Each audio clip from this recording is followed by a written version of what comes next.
Hey, Matt Flash, what's up? What's going on? Hope you're doing all right. I just came back to stream again. Hope everything is good. The mic.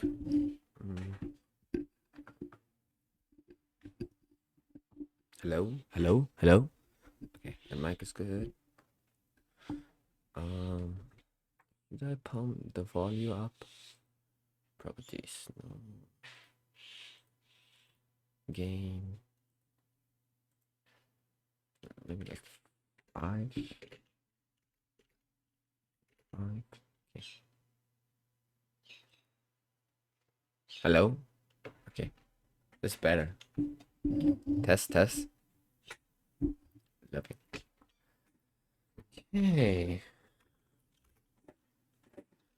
So today we're gonna learn some JavaScript.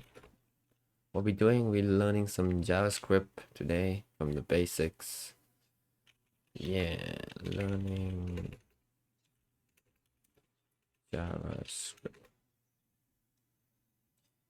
What's this? Maybe I have a Udemy course. Udemy. How you spell Udemy?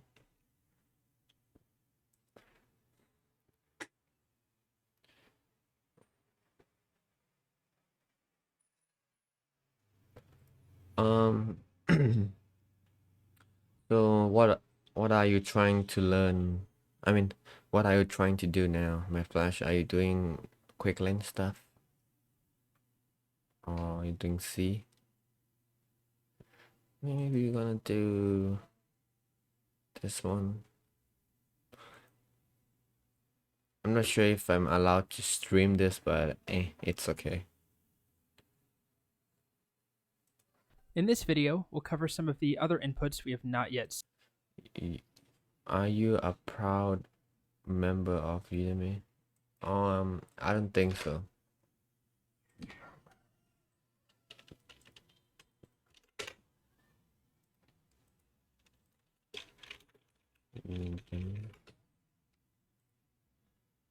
What? I don't think so. I'm working on Cool. What's that?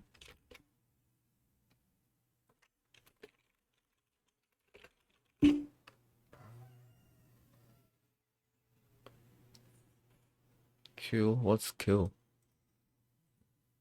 Seen, including things like checkboxes, radio buttons, selects or drop-downs, and text areas. So if we go back to the MDN page for the input element, as we already know, there are quite a few different types. And the ones I'm going to focus on right now are checkboxes, which, just like every other input, What's this? equals checkbox. So why don't we start there? If you look at how this works, it's inputs, type equals checkbox, no surprise there. You can give it a name. It's some shit project. Give it an ID so we can label it. You definitely need to label your checkboxes, otherwise it's very confusing and difficult to know what this is actually pertaining to. What am I checking? But then we can specify if the checkbox is checked to begin with or not. So we have control over that. And there are times you may want it to already be checked. For example, if it's an edit form, so I'm editing something that's already been saved once, and you want to display what I previously decided, you would need this to be checked. Anyway, let's try it out. So let's make a new.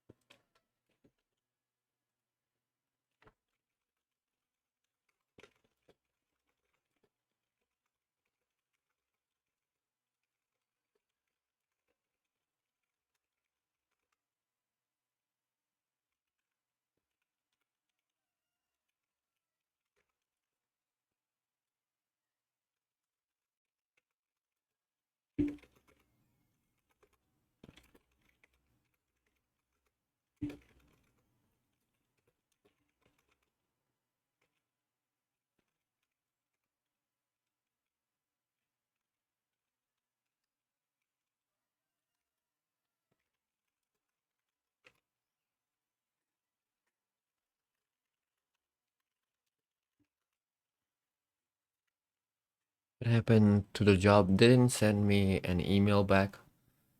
I need to send them an email. I need to send an email back to them. They said they will send me end of the week, but they didn't send me. So, don't know why, but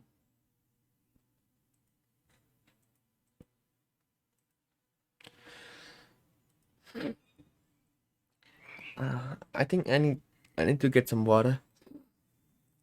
Kind of sick right now, but it's okay. I'll be back.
Back.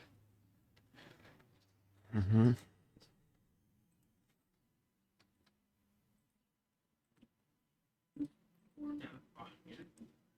Two, this all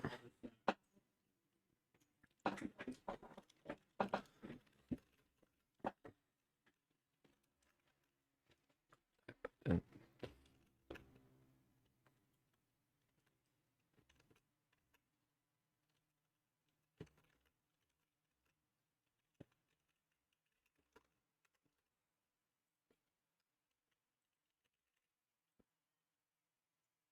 Mm-hmm.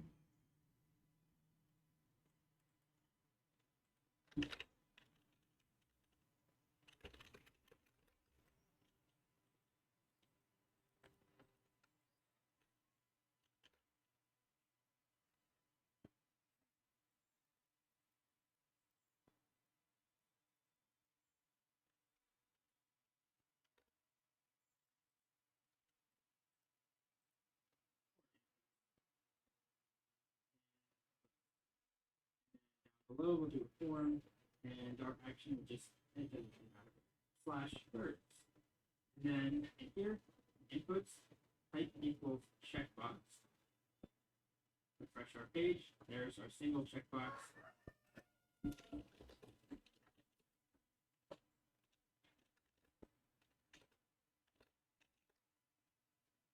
Radio button. And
POS. And then we can give it an ID. And then a label. And you can put the label before or after, really depends on the designer and all that. But we can move them around. Let's just do our label afterwards. This would be a label for agree. I agree to everything. Refresh. Now we've got our checkbox.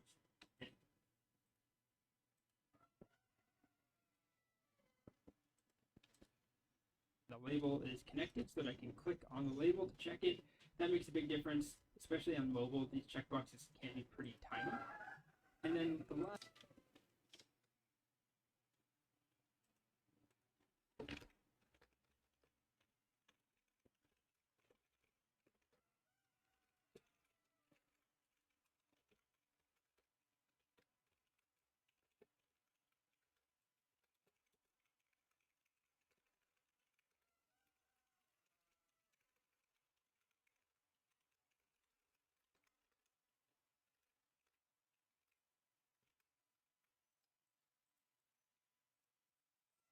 thing I would do is just show you that we can have it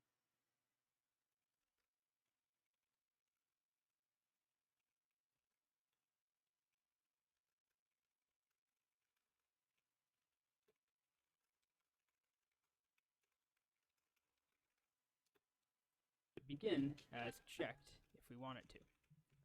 So now I refresh and it begins checked off rather than what we had before where it just starts off unchecked. Begin as checked if we want.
So now I refresh and it begins checked off rather than what we had before where it just starts off unchecked. Okay, so other than that, if I do submit this form,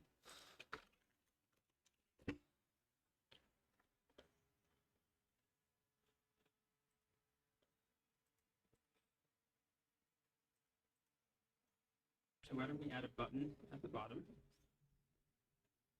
This is going to take us to /birds. This is going to take us to /birds.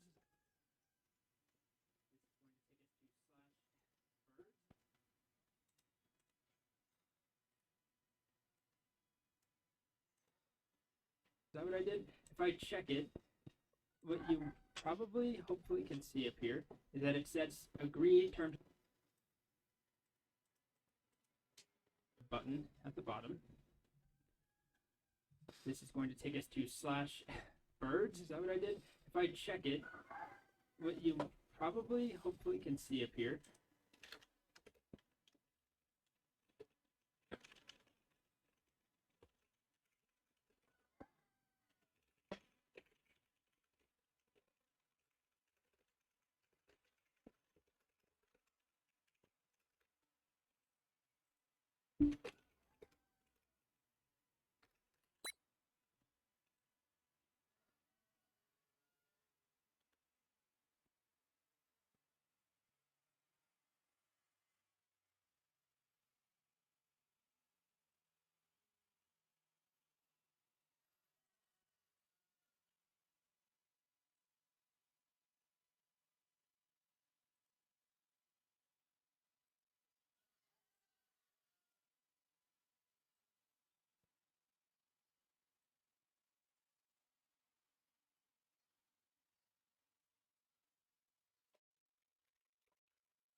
is that it sets agree terms of service to be on.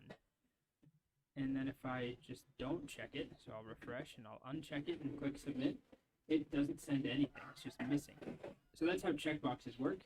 Again, we're not handling that data anyway, so it doesn't matter much right now. The next input type we'll take a look at is a radio button.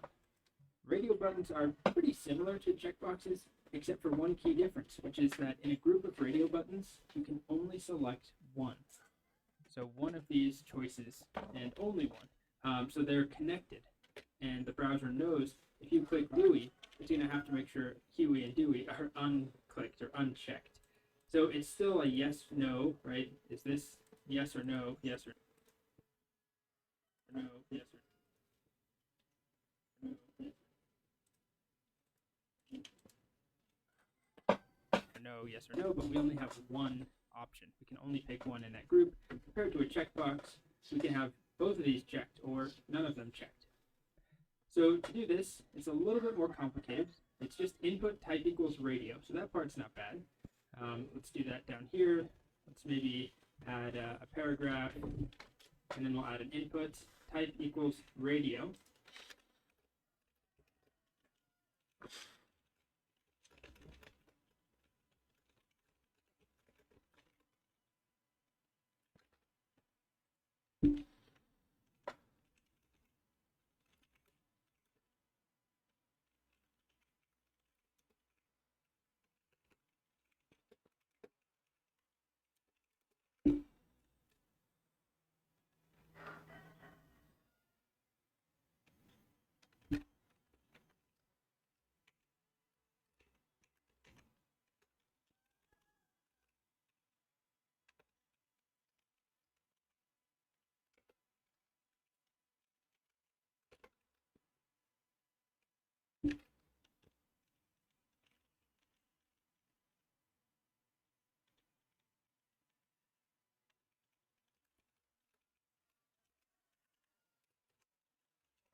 Also, I don't know if you just saw that. I did INP tab, and it gave me type, name, and ID all ready to go. So type is going to be radio here, and on its own, a radio button is just that right there. So I could make a couple of radio buttons. I could make 3 of them like this, but at the moment, they're completely individual. They're on their own. They're not connected.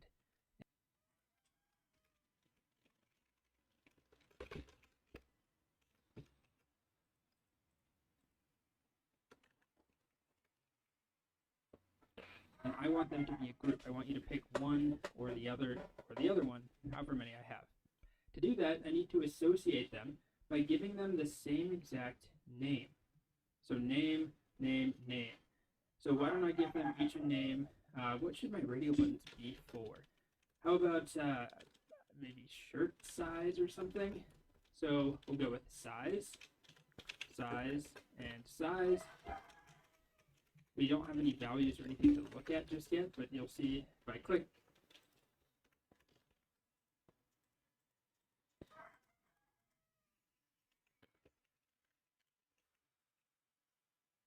I can only have one of them selected now because they all are grouped together. They all have the same name. So in the browser's mind, they all point to the same thing. So the next thing we should do is label each one of these. It's up to you where you want to put the label. Once again, if it's before, if it's after, if each one of these is on their own line. But for now, let's just do a label here that just says extra small. And here I'm going to go with XS as my 4, and then an ID of XS. So they should now be paired up. I click here. I've toggled that radio button. And then I'm just going to duplicate that. So label for small, which will just be S. ID of S, label for medium, and ID of M as well. Okay, so now I have these 3. I can click the label or the button.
For medium, and ID of M as well.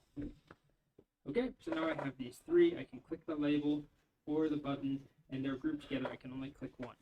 Now, I gave them a name of size, and if I select medium and I click submit, take a look at what was sent through.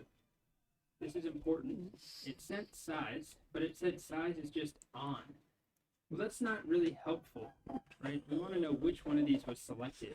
And to do that, we have to add on a particular attribute called value. So whatever we have in this value is not going to be displayed to a user. Instead, it's just what is sent through when the form is submitted. So as an example, here I can put value of LOLOL like that. I refresh this page. We don't see that anywhere. But if I select extra small and I submit, can you see that? I hope it's showing up. I'll just paste it here.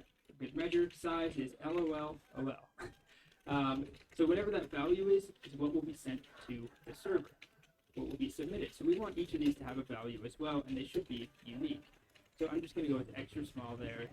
Usually we want something small and, self-explanatory. So for sizes, extra small, small, and medium makes perfect sense. Value equals M. Okay, so that looks good to me. Now if I select one of them and submit my form, let's agree to that, and let's go with medium, submit, and now you can see up top, we've got agree terms of service is on. That makes sense. It's just a checkbox, yes or no, on or it's not present. And then size is set to M, because that's the one option out of those three I had selected. Okay, so that's radio buttons. A couple of new things there. The value attribute, very important in order to actually send a value, which still we're not using, but eventually we will. And also making sure that we add in name to group those elements together. Name, size, size, size. This way we can only select one of each. Cool. Next up we have the select element, which is essentially a drop-down menu. And it actually is the product of two elements working together. A select element and then option elements. So the select is the parent. It groups together a bunch of options. And each option is pretty straightforward. It has some text in between the opening and closing tags. That's what we actually see here. Capital H hamster, for example. And then we have a value attribute, just like we did with our radio buttons. And this is what will be sent through when this information is submitted. So the select is where we put the name and an ID if we wanted to label it. And then we have options.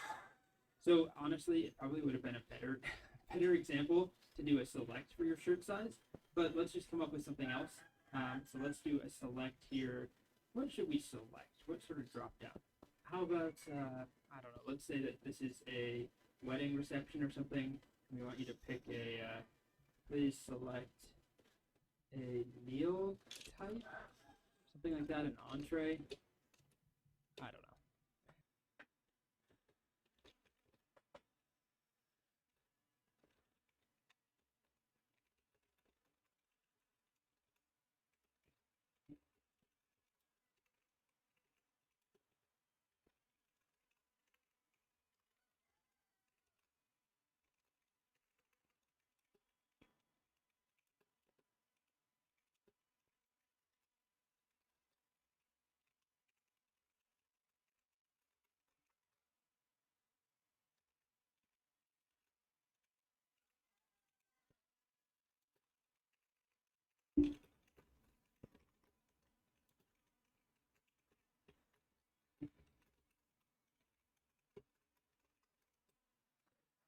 Okay, so we're going to have steak and chicken and vegetarian and fish or something like that. So we'll add in a name here. We'll call it meal. ID will be meal. 4 on the label is meal, so they're now associated. Now if I refresh, we've got our select, but there is nothing in there.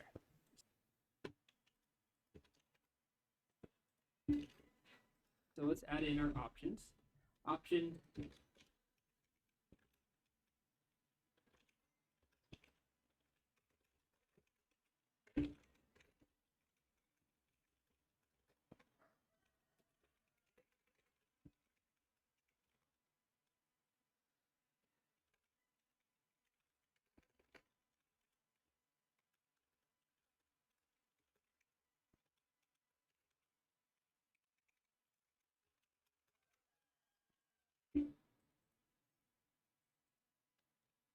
and this first one will be fish, maybe, and the value will be fish. But we could have something else like, vegetarian, is that how you spell that? And then this could just be veg. If we wanted to have a shorter value that is sent to the server, it doesn't really matter though. And then we have, how about steak? And that could be steak as well. Okay, so let's see what we end up with here. Great, please select an entree. We've got fish, vegetarian, and steak. Let's submit that. Submit. And you'll see meal is set to steak. Whatever that value was, not the text we see here, but whatever that value is here. So this could be something entirely different. something you'll see sometimes is the first option being sort of a dummy placeholder option. The value is just nothing, empty quotes, and then something to distinguish it or to make it clear that we're asking you to please choose an option.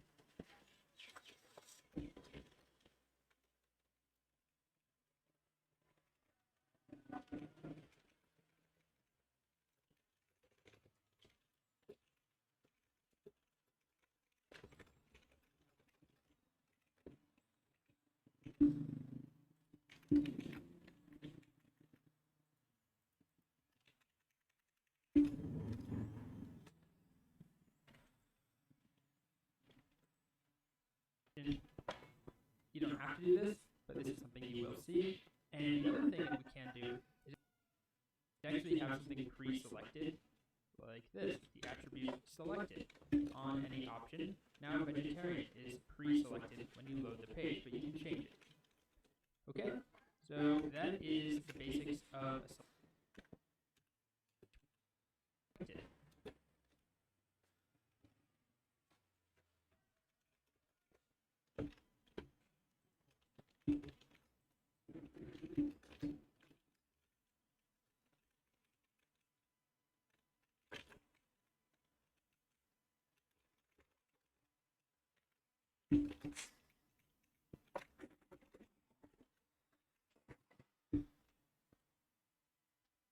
Yeah, speaking of,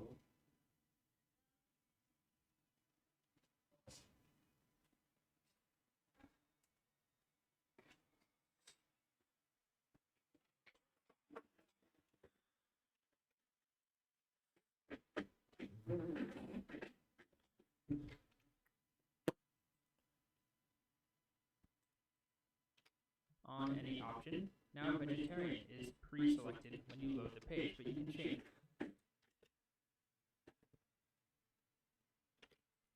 Okay, so that is the basics of a select and the option elements. They work together. You use option inside of a select, and that's kind of it for that.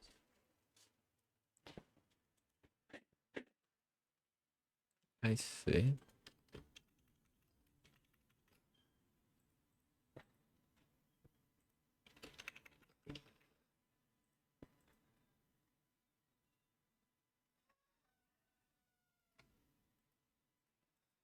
In this video, I'm just going to wrap up our discussion around inputs and different form controls.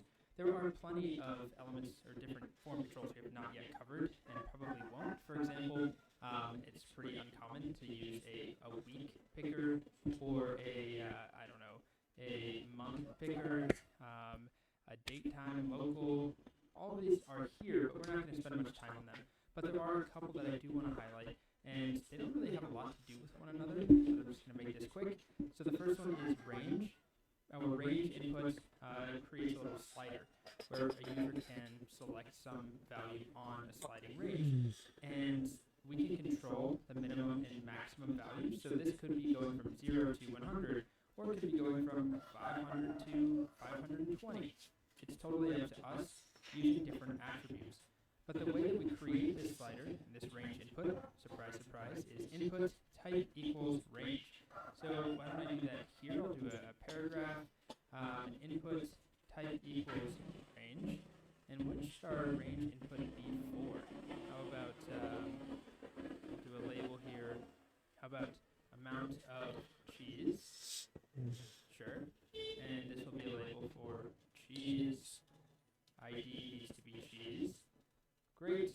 So now we've got our label.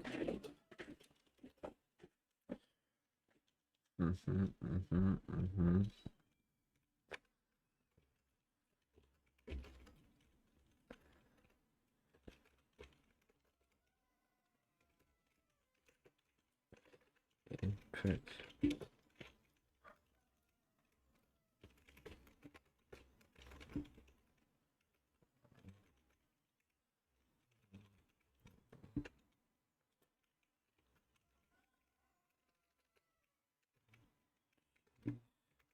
Is that how you spell cheese? Amount.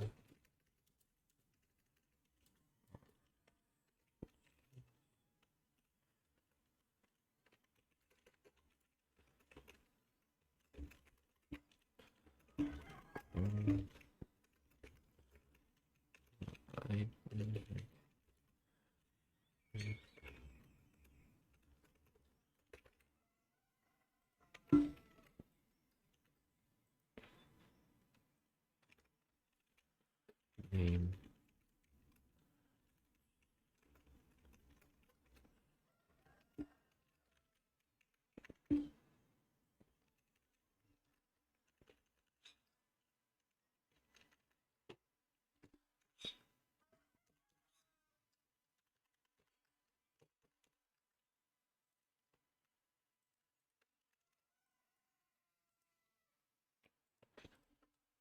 to our range input.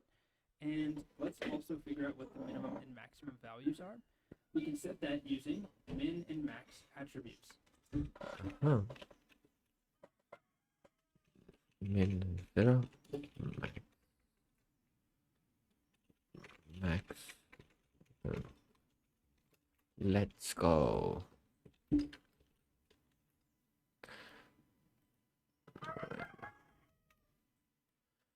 Ten.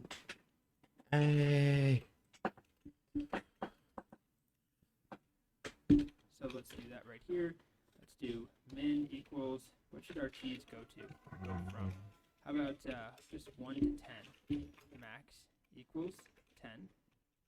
You're not going to notice a huge difference here. It is a little bit different because now I can only step 10 times. It's not as smooth. And if I submit this, let's say it's, let's go to 9 right there. Submit. Oh, I never gave it a name. That's my fault. Give it a name. Cheese level, maybe. What? Try that again. Set it up to 9. Submit. Cheese level equals 9. If I go all the way down to the bottom, it should equal 1, and the top should be 10. Now I can also change that. I can make that 100. And now my cheese level goes This is to 1, insane. 1 to 100. And I can also do a Cheese. step. So that Cheeseburger.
step could be, I don't know, 7, which is a bit odd.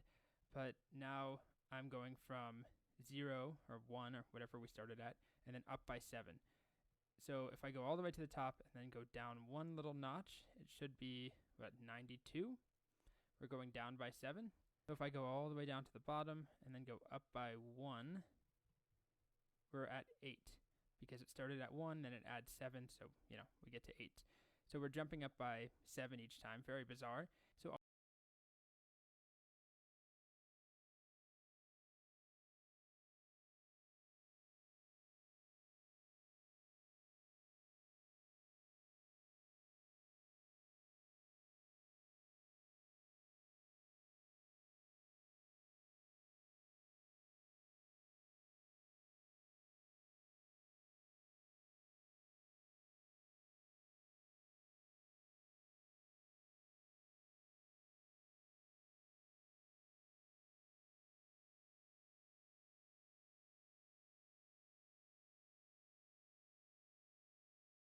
I'll get rid of that. And we can also give it an initial value. So we're going from 1 to 100. I could give it a value at the beginning of, how about 75? Refresh, and there we are. It always starts there, but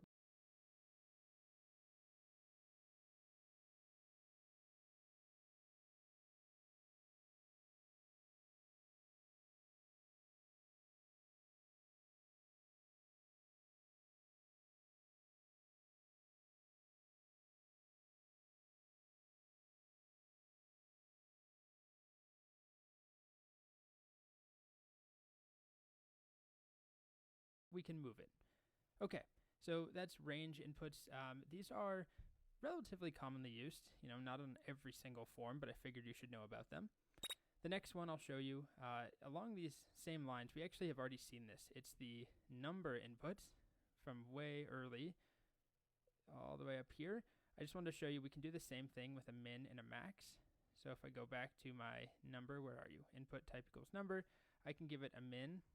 So this is supposed to be any number. How about min will be 1, max will be 10. Now, it shrinks down quite a bit. We can use CSS to change that, but maybe let's go max of 1000. And you'll see that I can't go down below 1, and I couldn't go above 1000. I'm not going to, I guess I could do this. And I can't go above 1000. So we also have a step here if we wanted, step equals 2.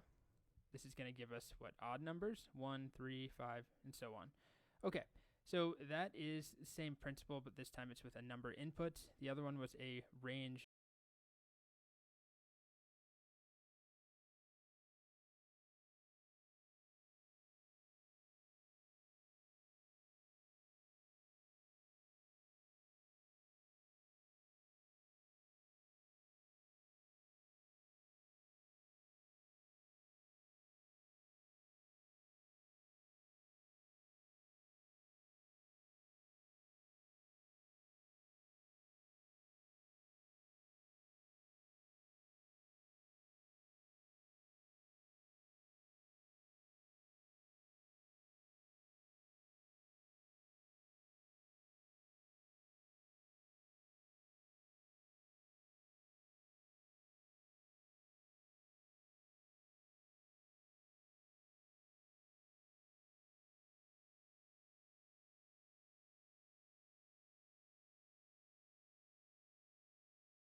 Hello, I'm back.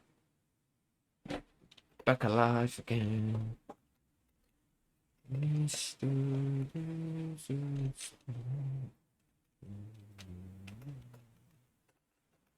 Back alive.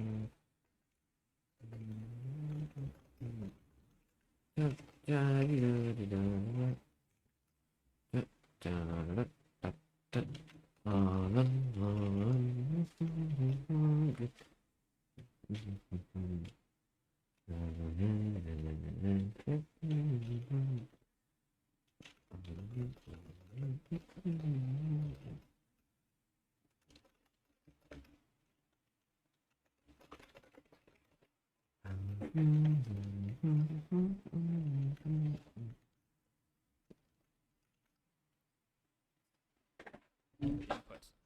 Now, It's the next raining. thing we'll look at is completely unrelated. It's not even an input, actually.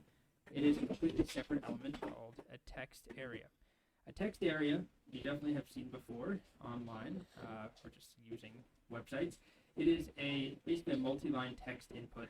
So it's where you can type and enter and like actually type a paragraph, an essay, all sorts of things. And these are not inputs, right? They are a text area element where you have an opening and closing tag. Text area. So here, maybe down at the bottom, we'll do a paragraph, maybe with a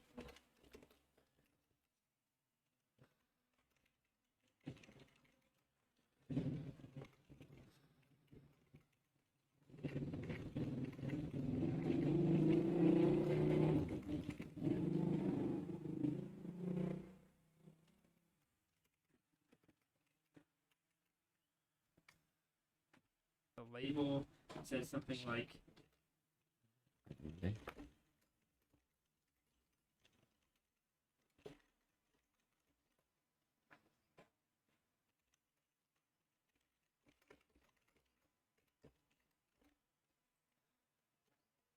any special requests, question mark, and we'll add in a text area just like that. And we could just leave it at that, but we should label it definitely. So ID will be maybe requests, for requests. Okay, let's refresh. And here's our text area, and I can requests.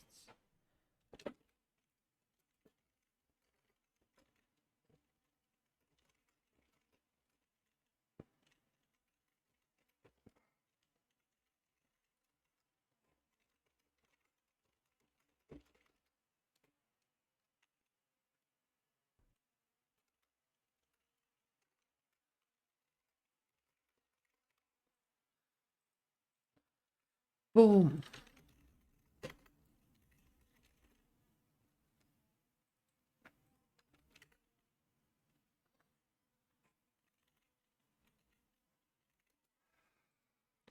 Because nice. Okay, let's refresh. And here's our text area, and I can start typing. Now, there are a couple of things that we can do. We can control. Wait a minute.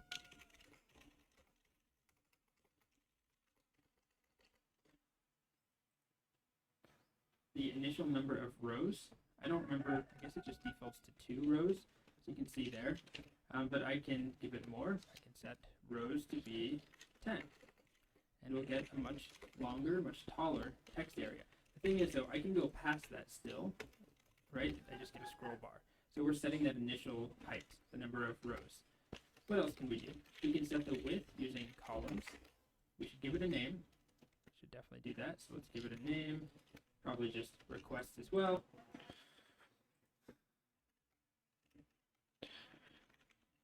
Row 20.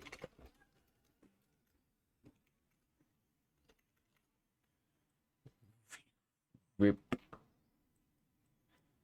Cheap. Request name. I guess I'll give it a calls just so you have this as a reference. How about calls of 20? How does that look? Is that the default? Is it really? How about 40? Yep. Calls 40. 10 calls.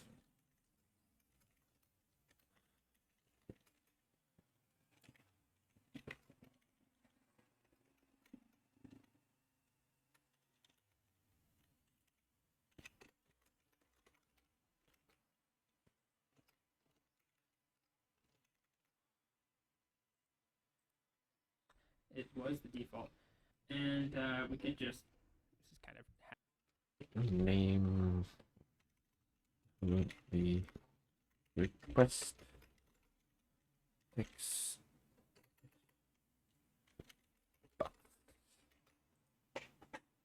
hacky, but put a break in there for now. and we are whoa. Submit. Ooh.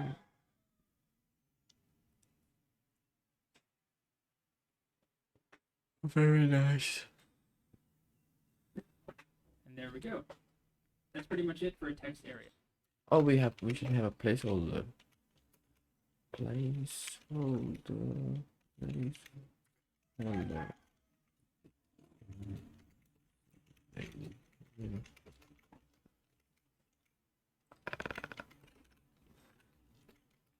Hey, look at that.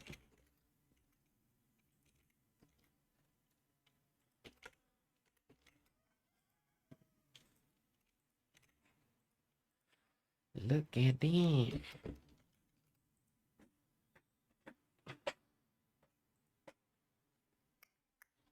Except for select, which we saw, where we have options and select, and then here text area is its own standalone element as well. Okay, that's pretty much it for the most important, most commonly used form controls. There are others, as we've seen, but those are the essentials.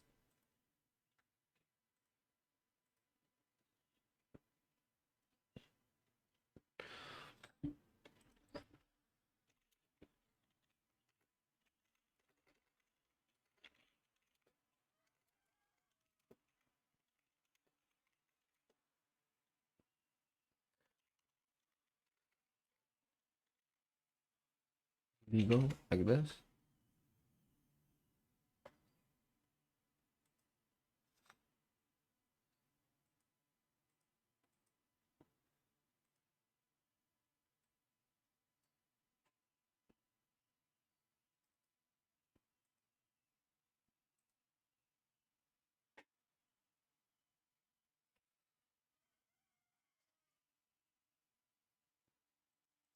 Wow.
What?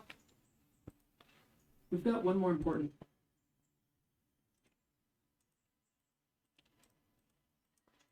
Where's the HTML?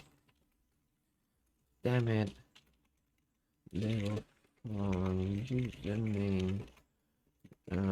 Username. And then input like text ID username and then name equals username.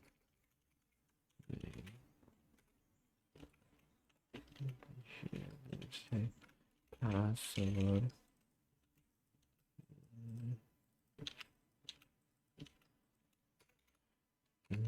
Big P and then check solution.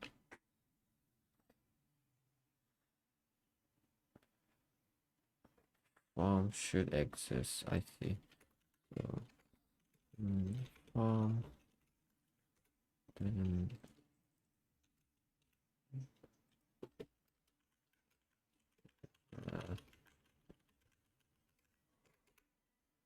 check.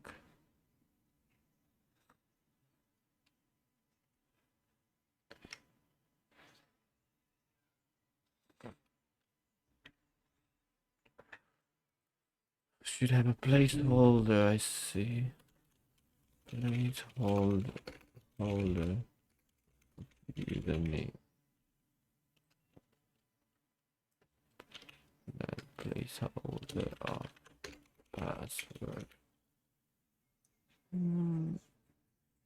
Check.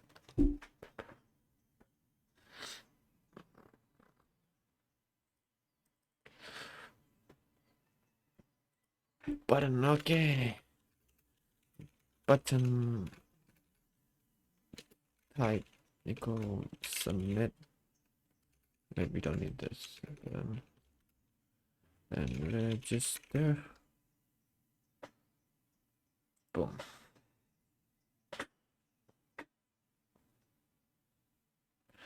A B R A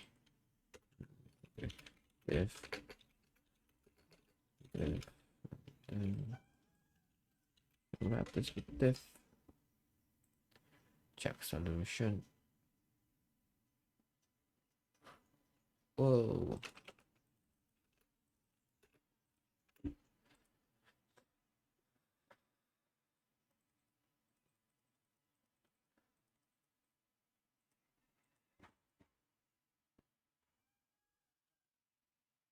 Add some div element for spacing.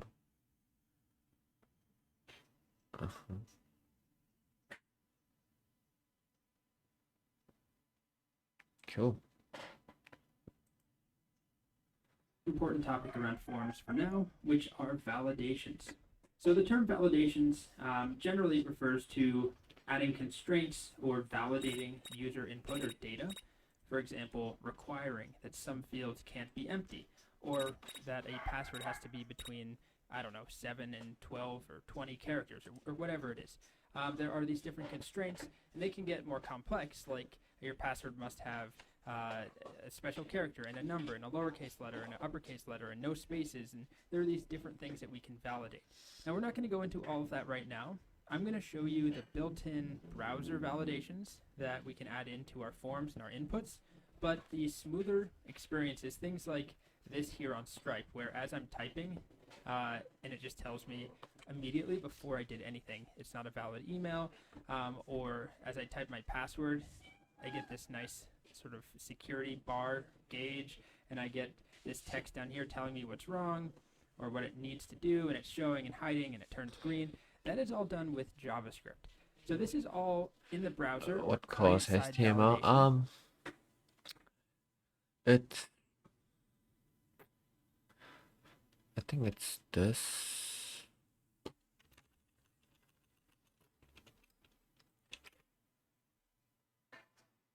Yeah, this cause.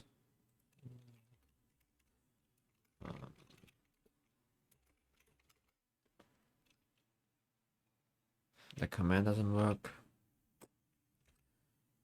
Come on. Load. God damn it. Go. Go. What, the command doesn't work? You serious? Chat.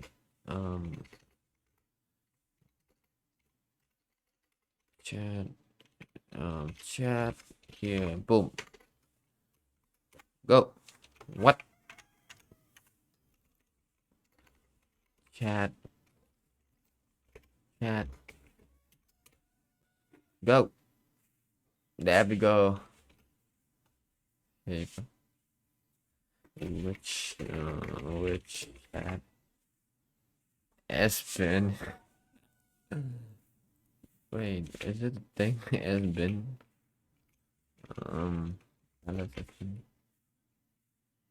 Huh?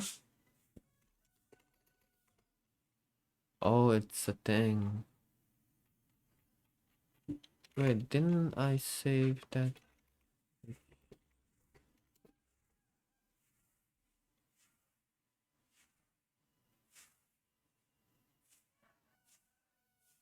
Chat command. How is chat? Chat.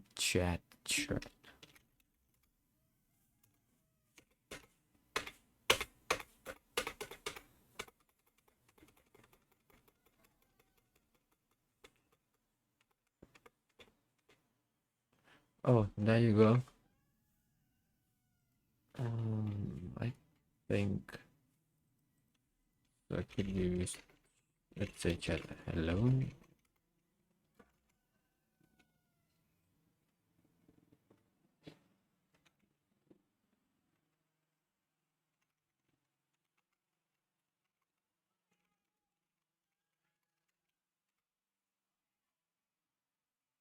Hell nah. I think it's the wrong one.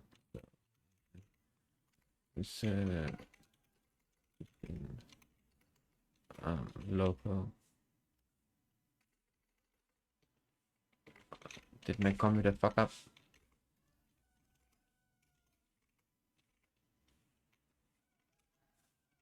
I think so.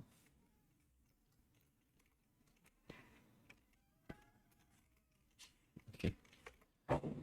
So ls user close the label. What do you mean close the label? User local bin. Yeah. Is there a chat command? No? No chat. No wonder why. No wonder why.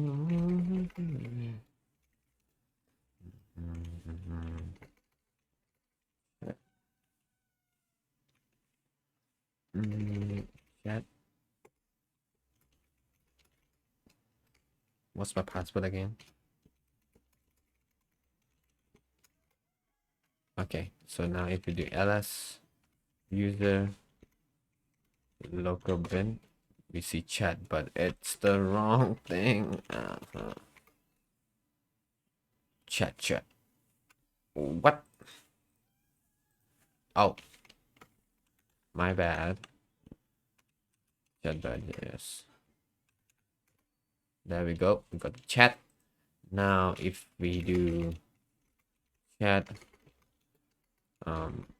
ru 666, I mean you could do add and then yo, what's up? What's up with the boom? No,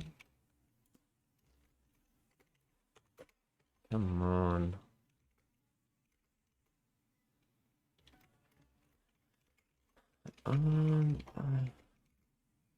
So which chat? Yep, it's this chat. So let's go. Yo, so let's do like 66668. Yo, what's up, boy? Oh, yo. Hey, there we go.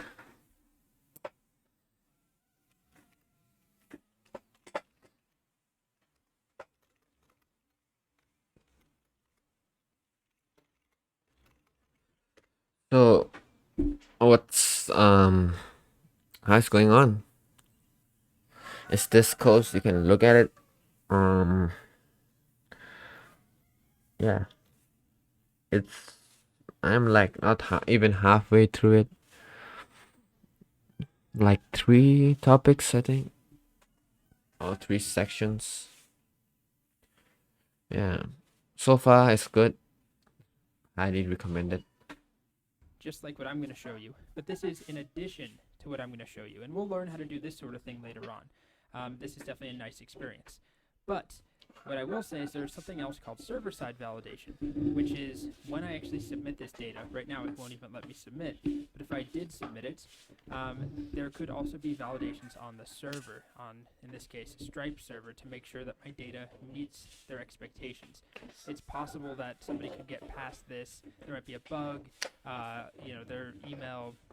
It would be hard here, but somebody could directly send data to Stripe server, and it might not conform to this pattern. This is purely through the browser, making sure that the data you enter into these fields matches some pattern. but somebody could go around it. Somebody could send their own request or use a terminal or something to send data to Stripe. And they likely also have validations on the server side. So those are two different terms. And in the past, server-side validation was pretty common. In the earlier days of, it's still around, where you would type something, fill everything out, then you hit submit, the page refreshes, and then it tells you if there's any problems, because it's hitting a server first and then coming back and telling you here are the issues. Anyway, we're going to focus on the basics of the built-in validations, and the first thing we need to know is a particular attribute called required. Required. So I can require any of the inputs so far that we've learned just by adding that attribute, required. So I'm going to add in a new, how about an H2 here, validations demo. We'll add It's so hot here. Turn on.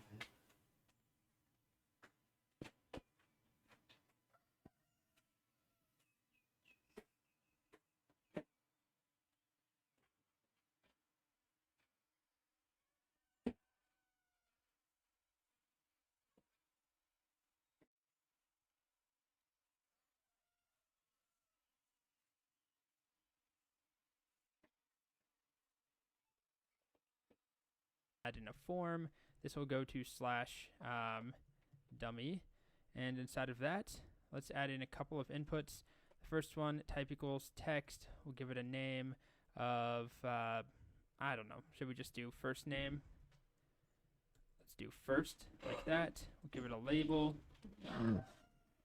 Enter first name. 4 will be first, so ID needs to be first.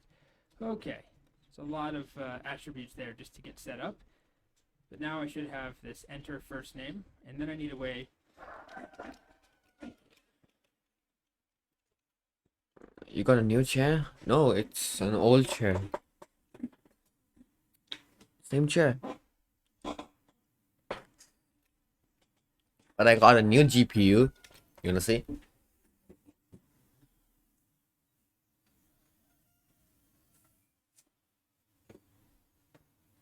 Ta-da!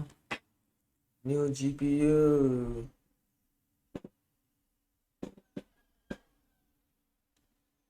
$6060 Super.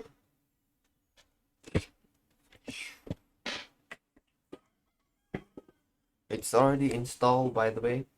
2 fans. 6 GB of memory RAM, I think. Yeah. DirectX 12. $600.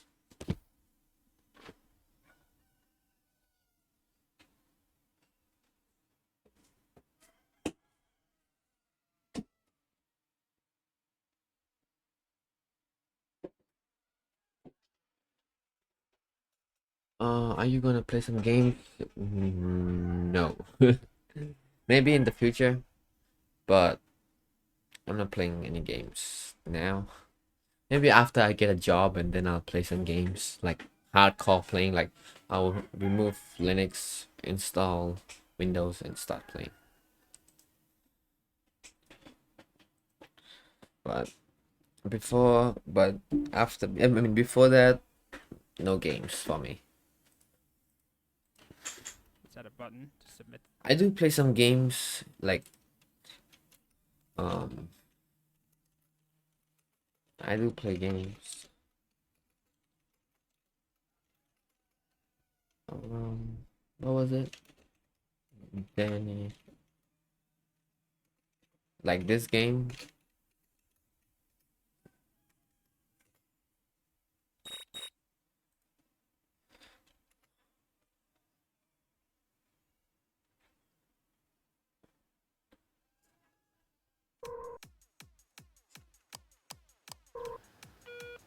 I do play this. It's kind of fun.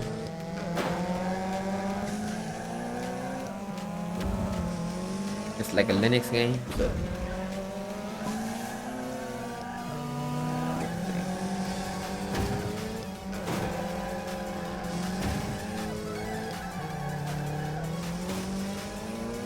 by the way, this game is really hard, so I played a lot.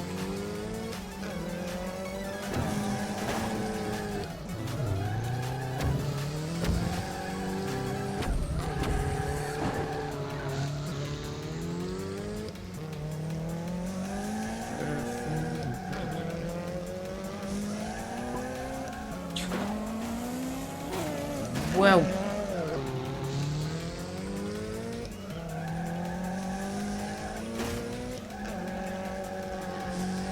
look at that drift. Oh crap. Yeah, I do play this game, and sometimes um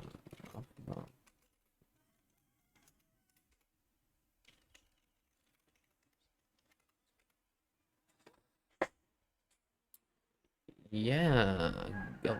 Wait.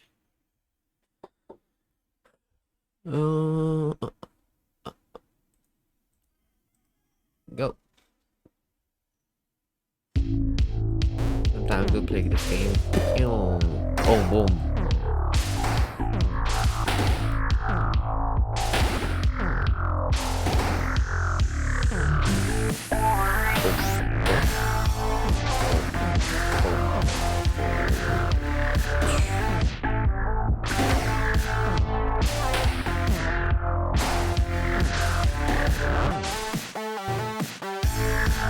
Nice one.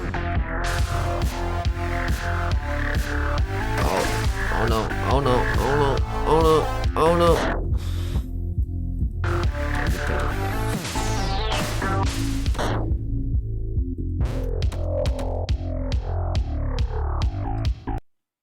Yep. Yeah. Only in these games. And other games I don't.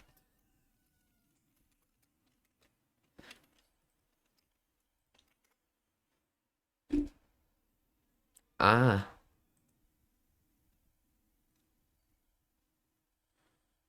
C++.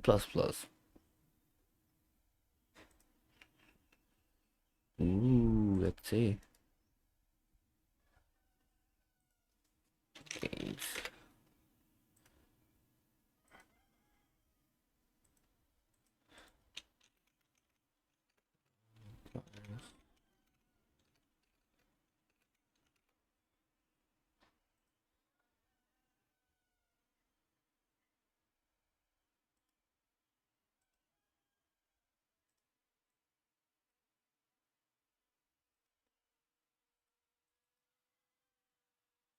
What the hell? Never mind.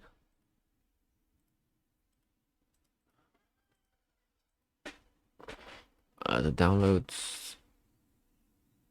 Oh, source code.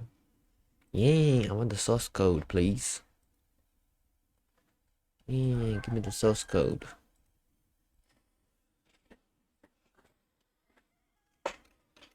Okay.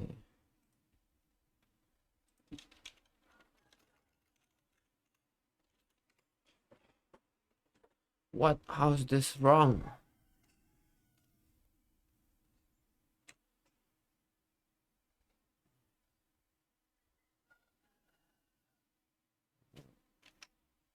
What?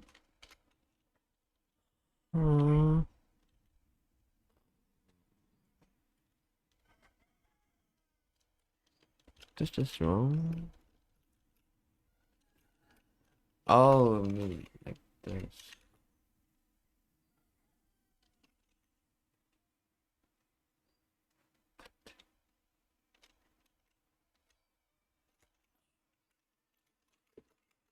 How is this wrong? Wait. Select this. Paste it here.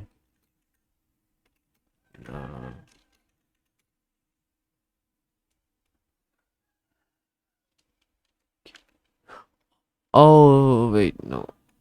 The spelling mistake? Oh! No equal sign. I see. So bad at telling me that. Yeah, we should report this.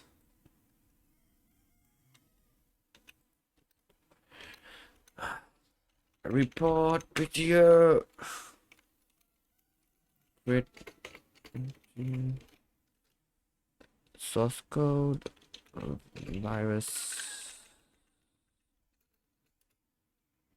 virus total.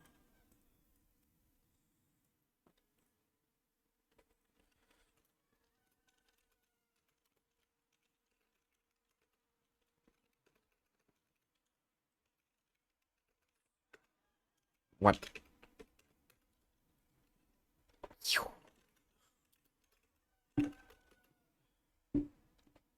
All the girls should be like me. Let's see. Installation. Oh, install. Okay.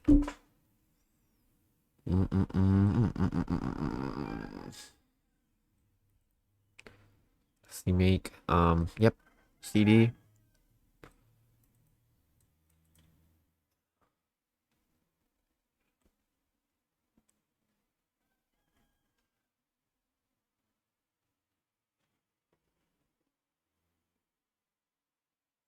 I see.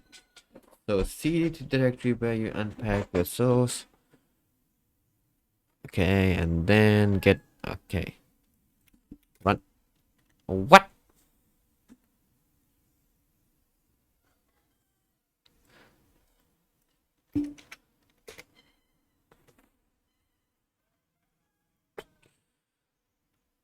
Where was it?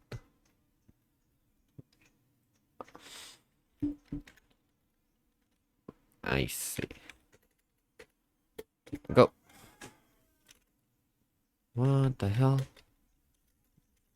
Oh, I didn't. Wait, is it everything downloaded? Okay. Make build, cd build, and then what? And then cmake dot dot dot. Ooh.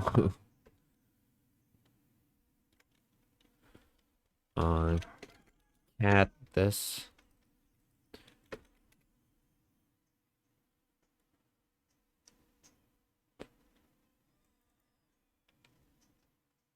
Hello.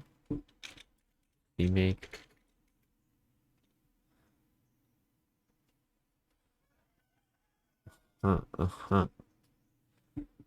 Maybe we need to download it from the get itself.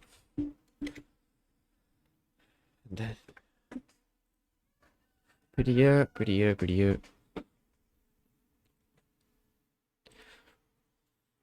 Issues. Do they have issues already?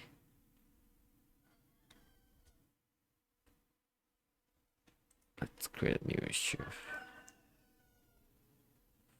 Get started.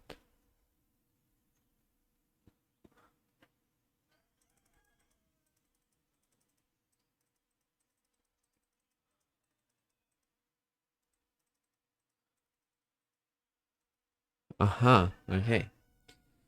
I need to find one, right? Right, how's the labels?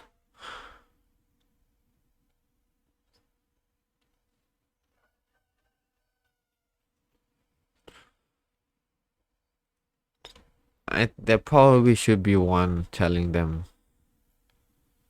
this.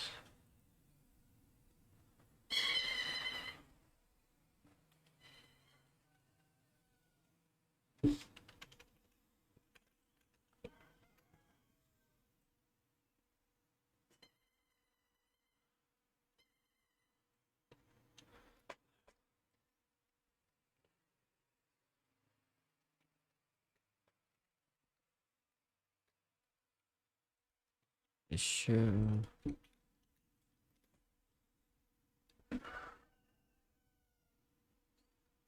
What?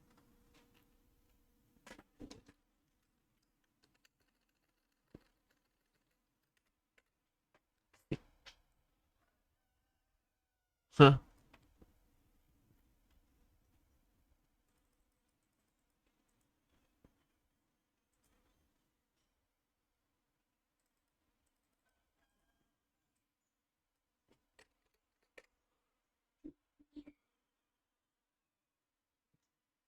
No issue.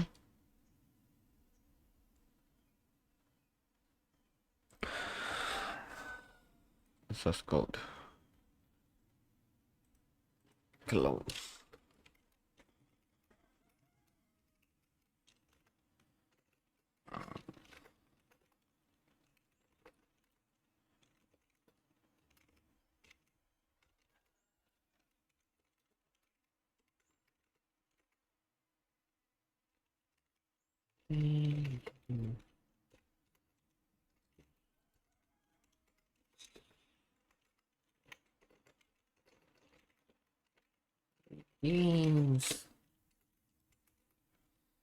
Get clone this.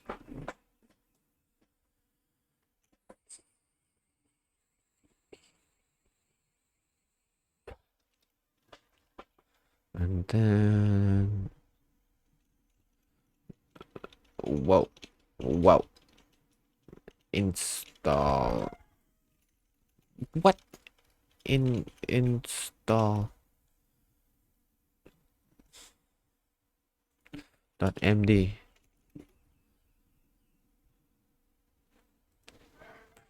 Bad searching algorithm. Ubuntu need this everything.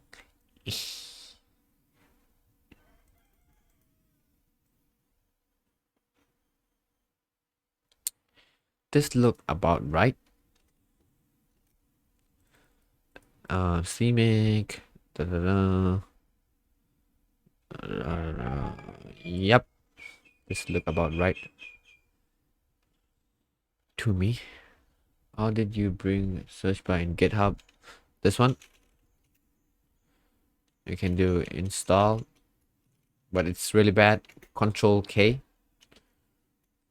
I mean Control K. Yeah. It's a new thing. If you go to feature preview, you see this. Control K. Go to feature preview, and you can see maybe your things is maybe your browser is set up another way than mine. So you can do Control Alt K if you're in Mac, Command K, Command Alt K. Depends. It depends on everything.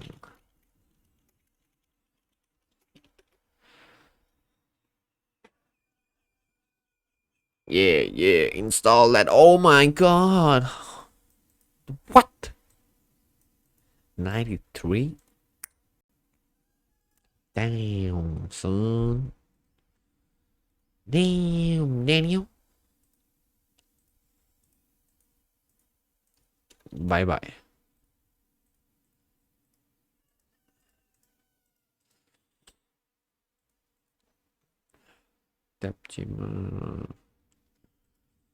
Yeah. Unpack.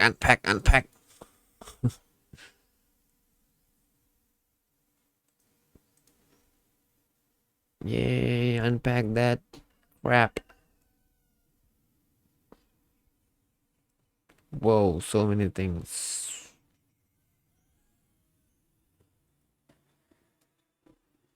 She said, do you love me? And I wanna party, only wanna day.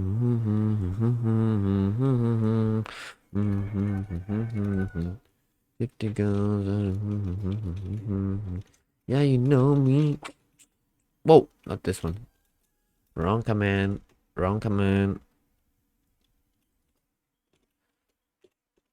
Yeah, there we go. Now we can do the stuff we want.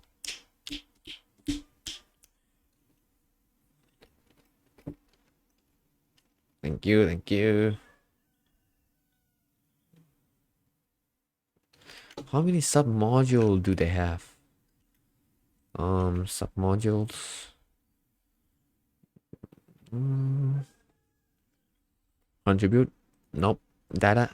External. Yeah, that's okay. Will be a stack.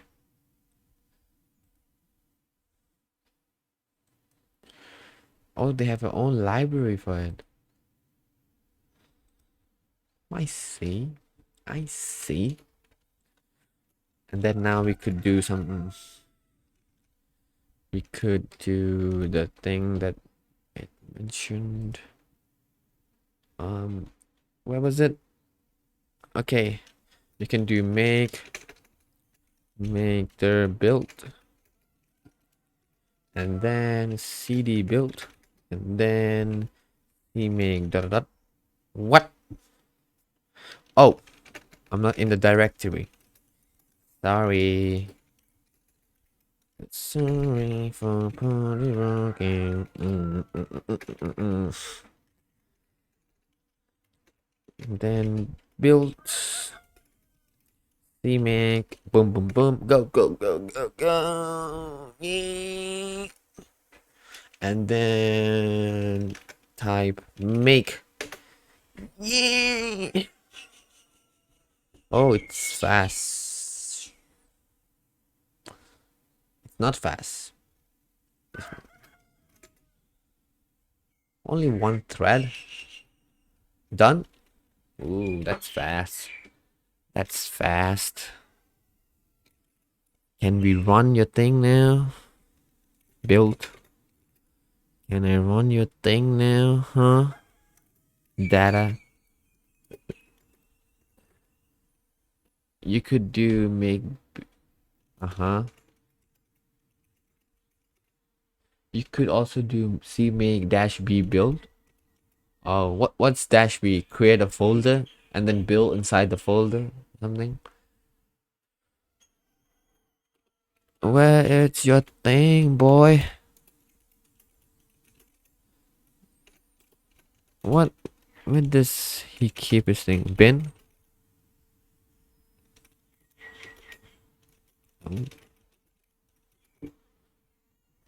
Wait.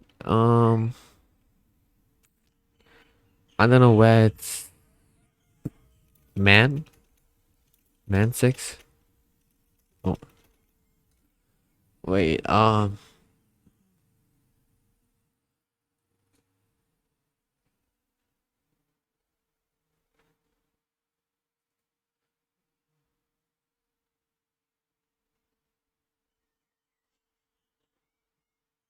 But how do I make install make install target folder? Have you tried Viv? What is Viv?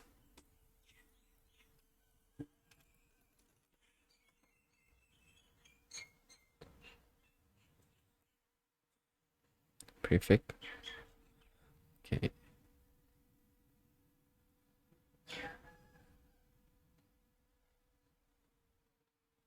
Do you make install? But I don't want in my user local thing. I want in. Does it make user local thing for me?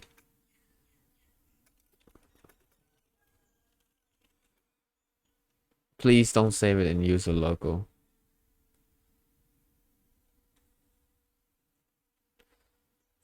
Okay.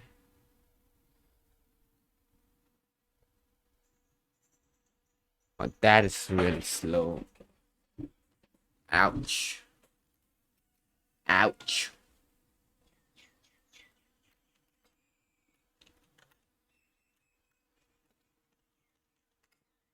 Go use all my threads. Yeah. Come on, come on, come on, come on. SRC gooey.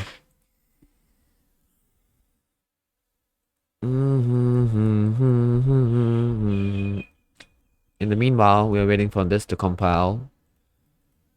Oh, we are compiling twice? The fuck?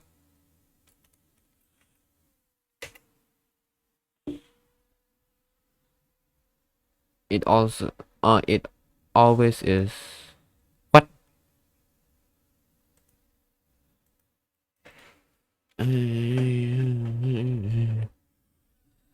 I'm up in the party looking for somebody so bomb. Pop some bottles and oh my Lord of Jesus. That is a lot of heat. Building on the VIP.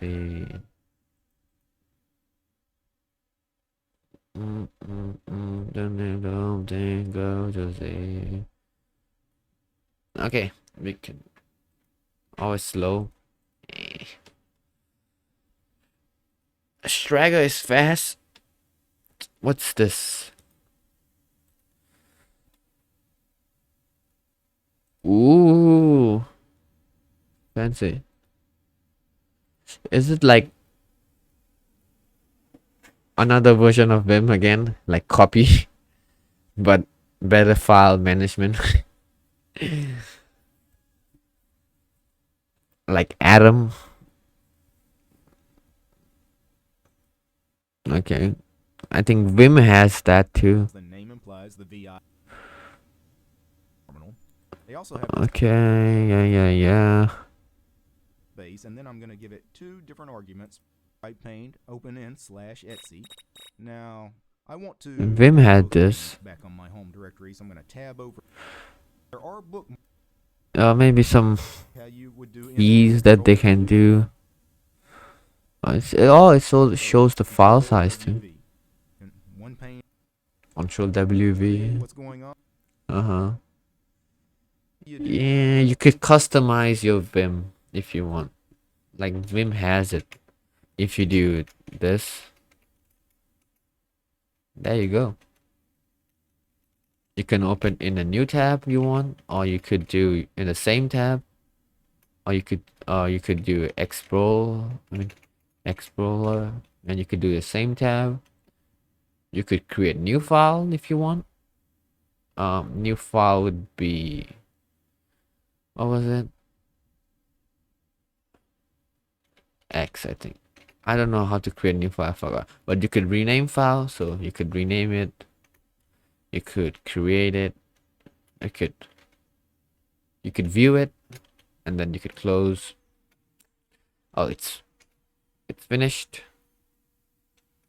Linking executable application. Oh, okay. Super. What the hell? Can I create that? You fucking moron.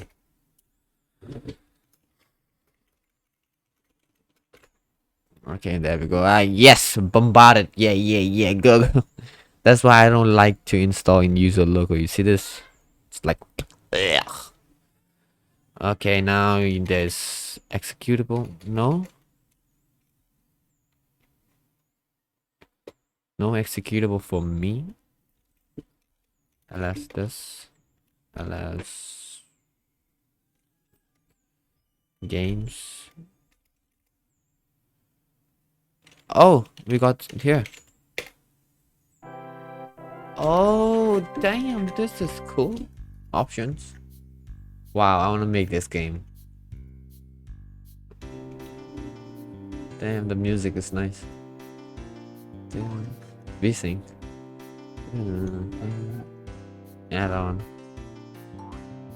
Level editor. Oh my god. You can edit the levels too? Now this is awesome. Wait, I wanna make this game. Yeah, I wanna make this game. Back. Wow. Oh, look at the Zam camera.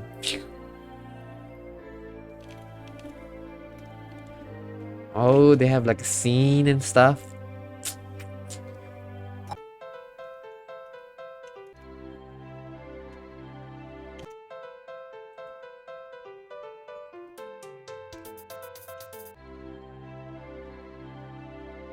Press escape to skip.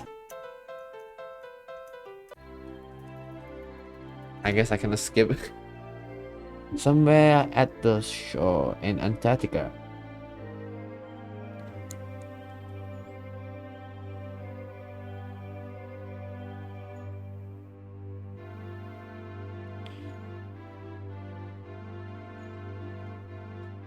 Damn, look at that animation. Whoa. Dwayne? Gonna meet his friend Penny and fall panic.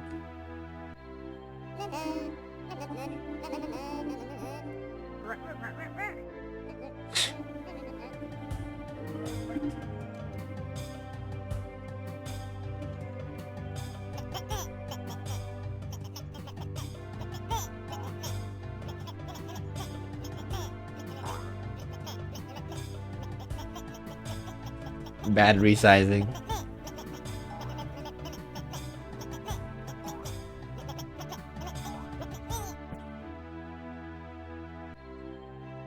Look at that flickering.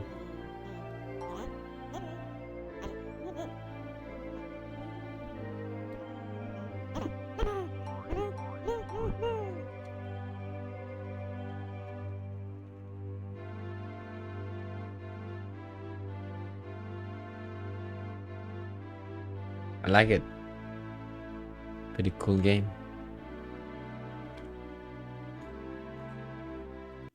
When we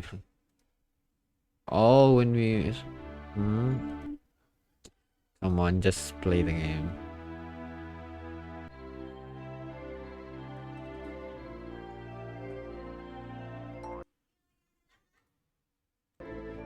Is it like many folders? Yeah, a lot of files. Yeah, I would like to make this game. Oh man. Oh, like that? I was just... I see now.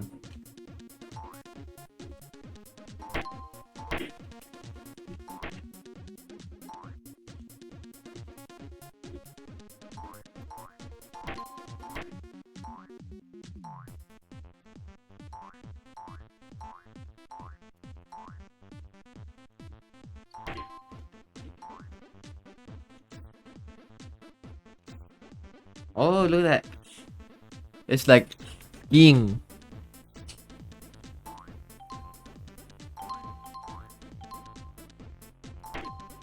It's created with C++? Dang. Oh, and I'm a big guy now.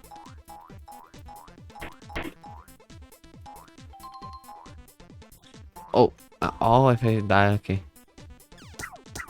Ah.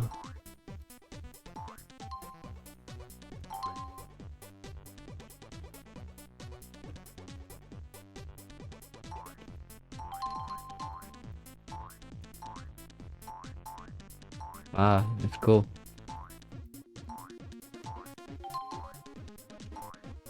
Man, I wish if I could make these kind of games.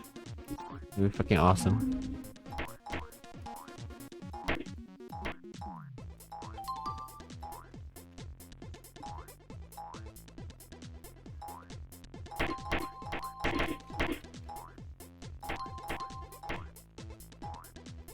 Oh, look at that, the mirroring.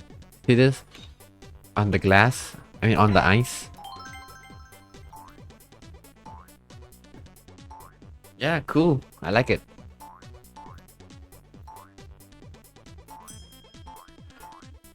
Oh, it's like a level check, I see.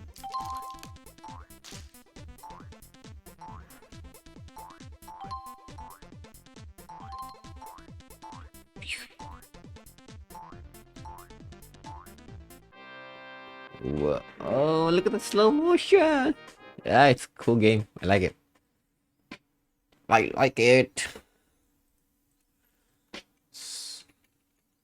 Not bad. Wait, how many? What's the project size? In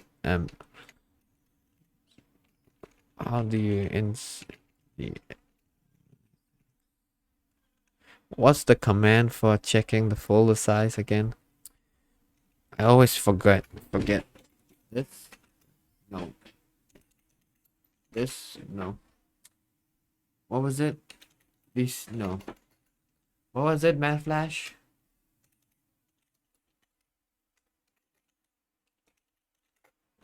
something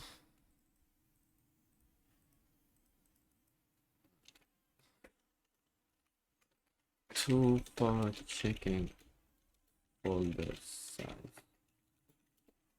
Yeah, NCDU. Yeah, NCDU. Yep.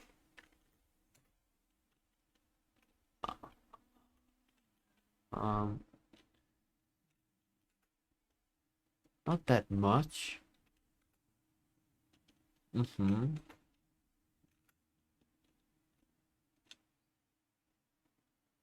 I'll go back.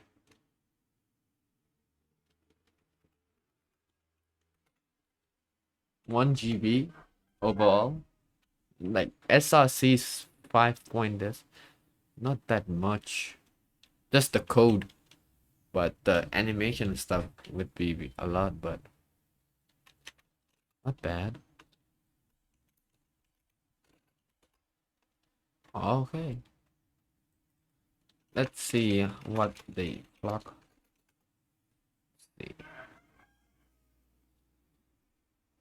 Counting.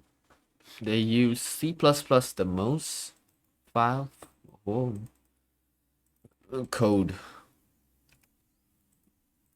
What's this? It's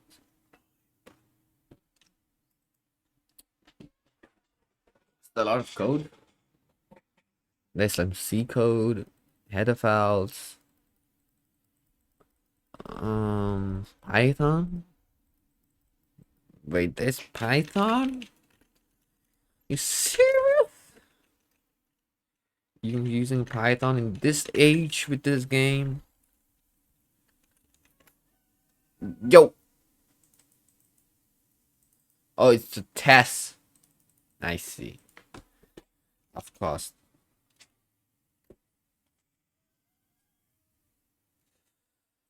Objective-C. Oh, for macOS.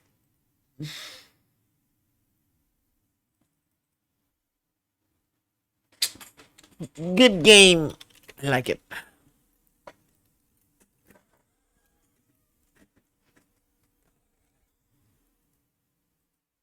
The form. Right now, I can leave that blank. So as you can I'm see, streaming for like this is nearly 2 hours. totally blank. If I want to require a value here, I can add on this required attribute. Wait, do you hear the fan sound?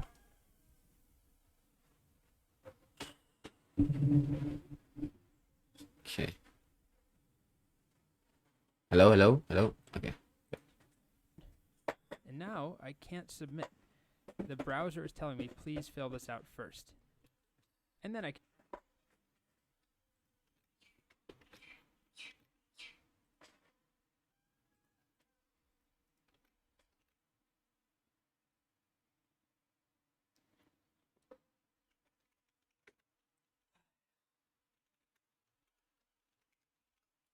HTML validation. How you spell validation? No fan sound? Okay. Validation. Validation.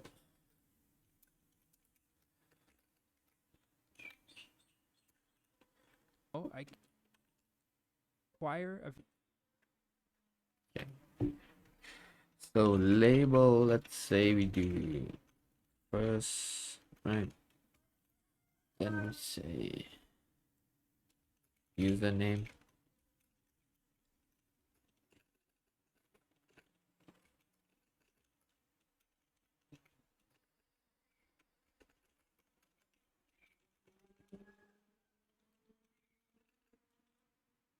Type.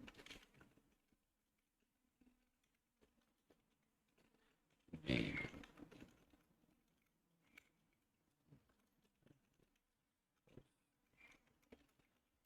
Then we could say create a new form.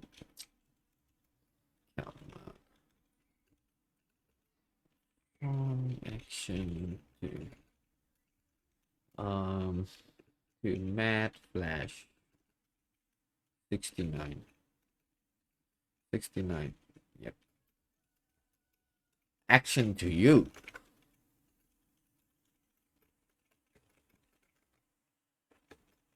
And button, mid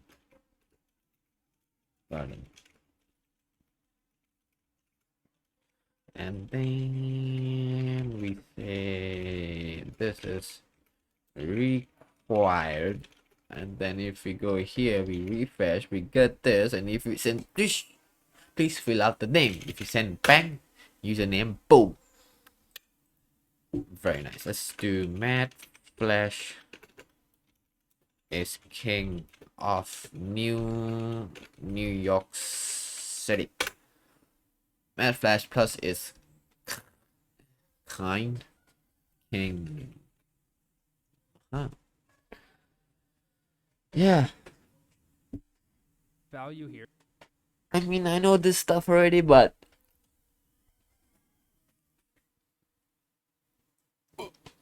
why not learn again, you know? I can add on this required attribute. I'm just going through the course so that I can learn like the JavaScript, which I don't know. Where's JavaScript?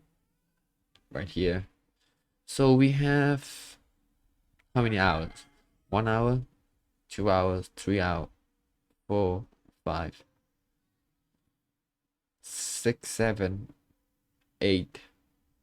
8 more hours until I reach JavaScript basics.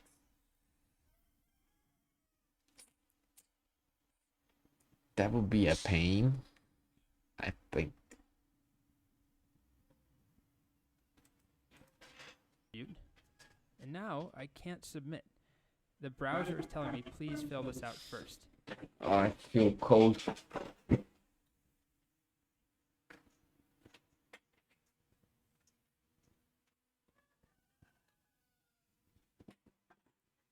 And then I can submit. So this is coming from Chrome. You might see a different looking error message here. By the way, Matt Flash, if you are watching,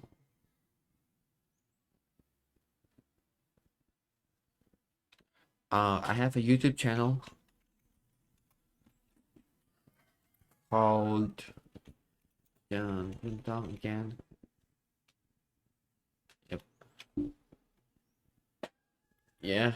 So I will be uploading my VODs to YouTube because Twitch doesn't have any VODs. I'll show you. As you see here.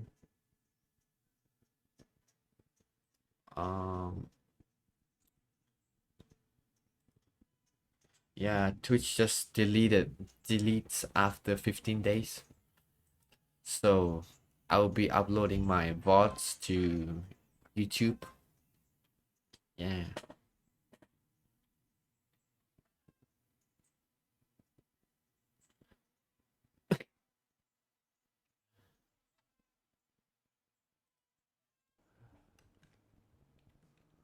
Super. Enter the matrix. Create. I suppose this is creating.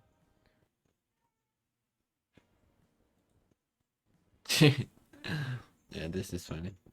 How do I download this video? Could I?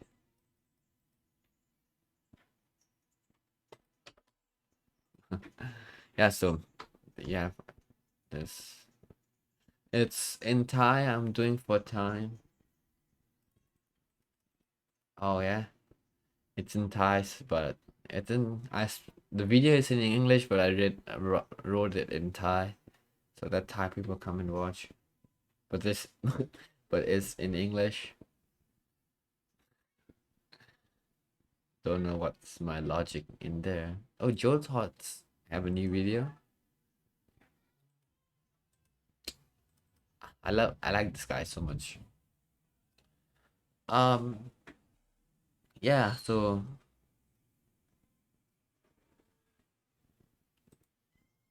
I'm recording this video too, so I can upload it there. So after I finish this, I might upload it as a premiere, So another day. So yeah. the browser you're in, and this may not be fully implemented, by the way, across every browser. These days it's pretty standard and common, but it's not a guarantee. So we also have Wait, I have some idea. If we do this, right, and then we do spectate, edit HTML, and we do required this, right? Right, no required. Oh, it's still sent to the server. Dangerous, huh? So anyway, if you have required or you don't have required, you need the server should handle how do we say it? Handle the trolls, the fuckers who edit the HTML and send. So if I send, it cannot be, but if I edit this and then I require remove this, then I fix and send blank, and then your server just crash. So yeah. for the min and maximum length of text. Oh, Mad Flash, do you know about session hijacking? I'm trying to learn this session. Ooh, shit, bro. That was lightning. Hijacking. Try looking into this. This is really helpful if you want to. You hear this? You hear this? Hello, hello, hello, hello, hello, hello, hello, hello, hello, hello, hello. It's like session hijacking.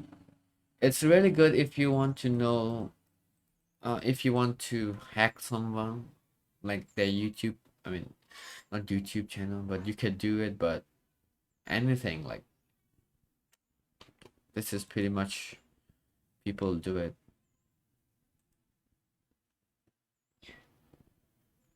I need to learn this stuff, you know,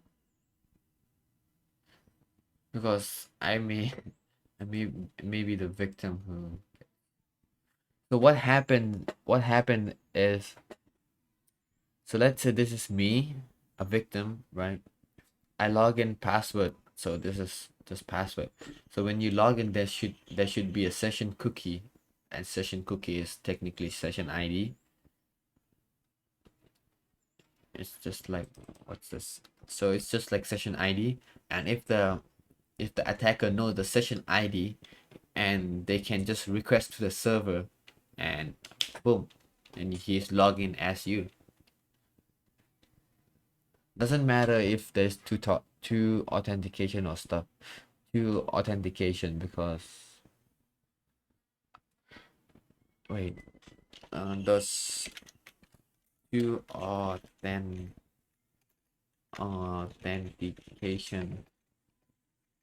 prevent session hijacking? Two-factor is better solution than simple password.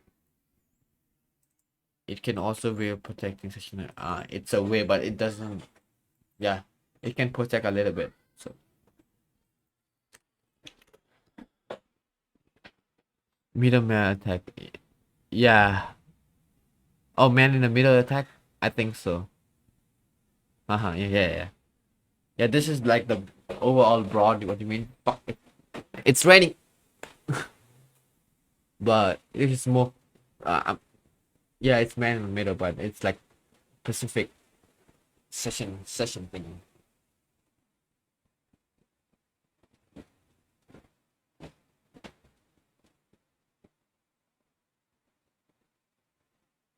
Like everyone can say like, oh, I'm doing man in the middle attack, but what attack are you doing? So, but technically it's man in the middle. You're correct.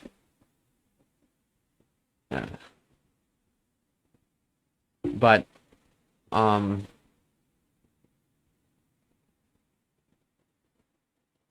Whoa, look at this rain. Do you hear the rain? Damn, boy.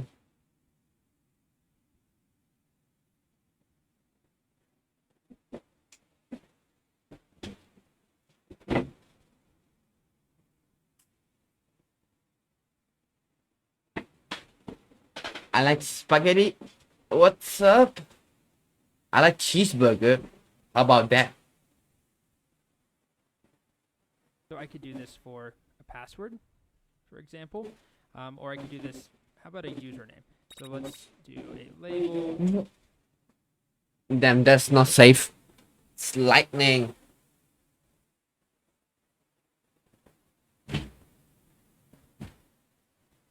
Thunder. Feel the thunder. Lightning like a thunder. Thunder.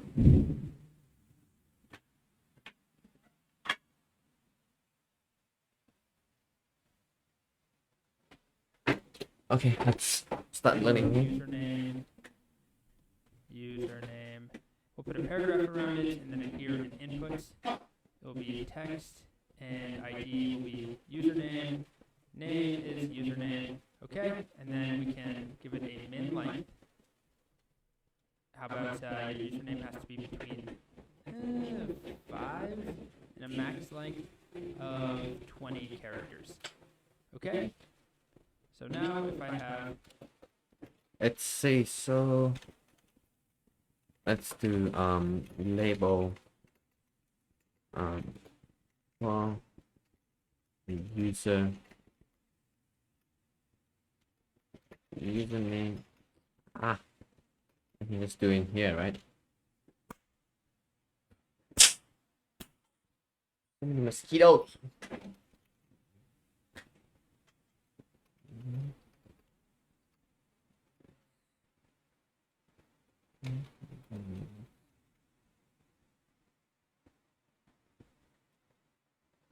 Oh my god, so many mosquitoes.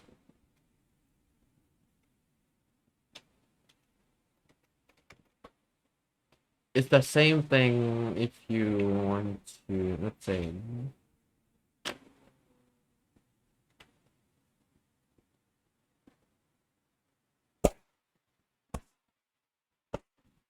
the hell? I need to get my weapons.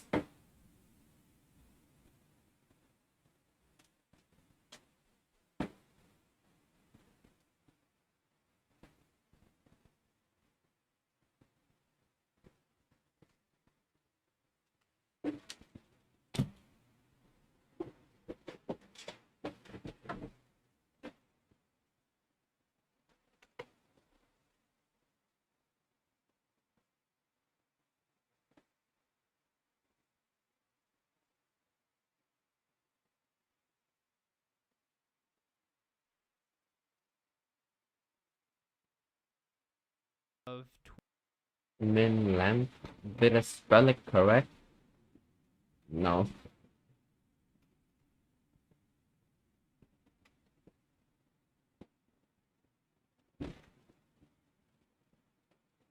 Oh.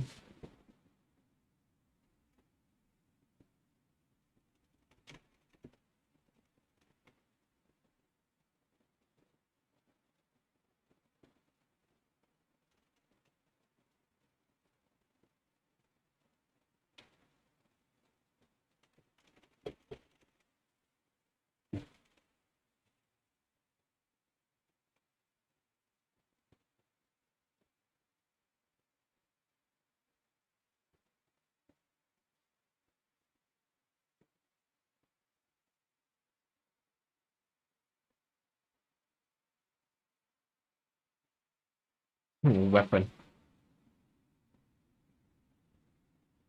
How about if I remove these and does it?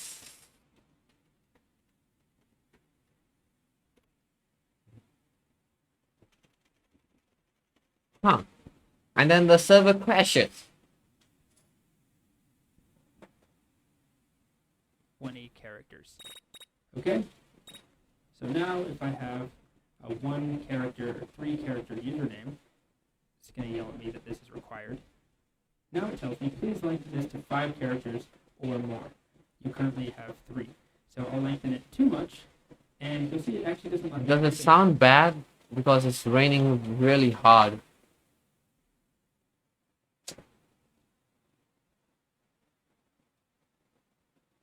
Hello, hello, hello. Hello, hello, hello. You don't hear the rain at all? I've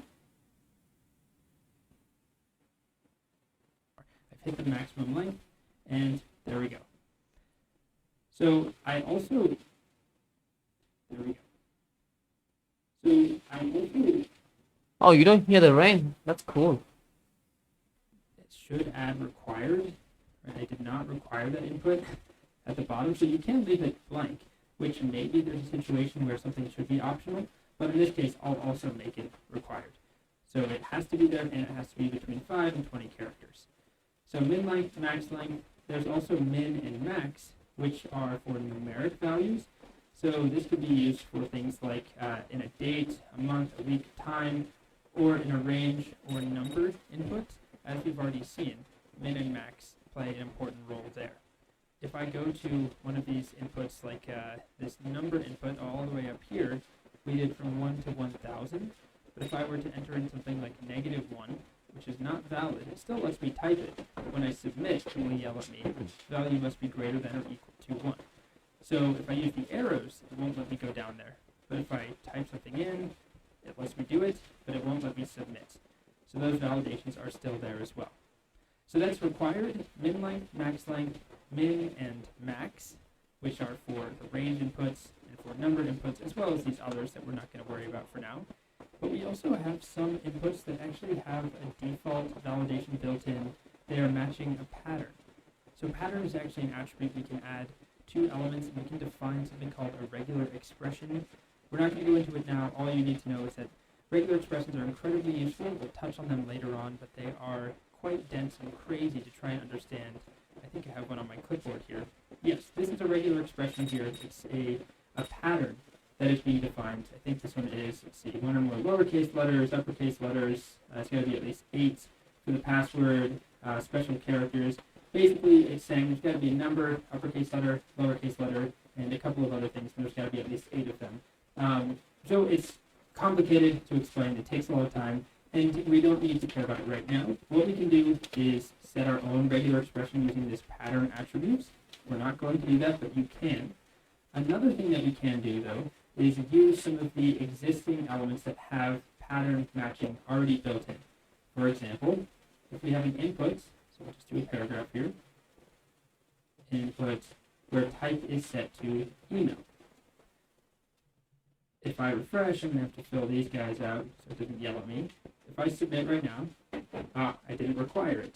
So let's make that required. Try again. Enter something in here. Okay, submit. It'll tell me, please fill this out. So I'll enter something in, and it's not a valid email, and it tells me, please include an at in the email address. So it's just matching a pattern. It's not checking to see if this is a real email. It's really just seeing if there's an at sign and then something afterwards. If I leave that off, it asks me to please enter a part following the at sign. It's incomplete. But once again, this still could be a completely fake email, and it doesn't matter. It's just a pattern. But it's still better than nothing.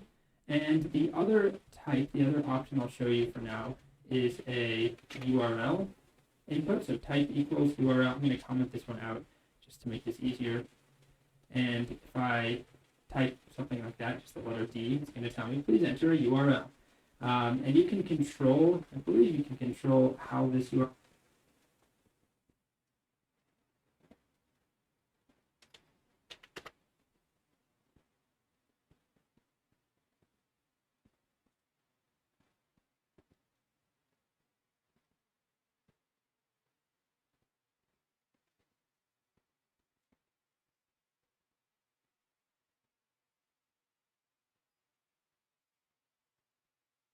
Yeah, please.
URL is validating what the pattern is. We're not going to go into it, but I just want to show you that it exists. It looks like it's looking for this pattern. So some URL scheme like HTTP or HTTPS : something else. So let's verify. If I just do, Oh, it stopped raining. Like that.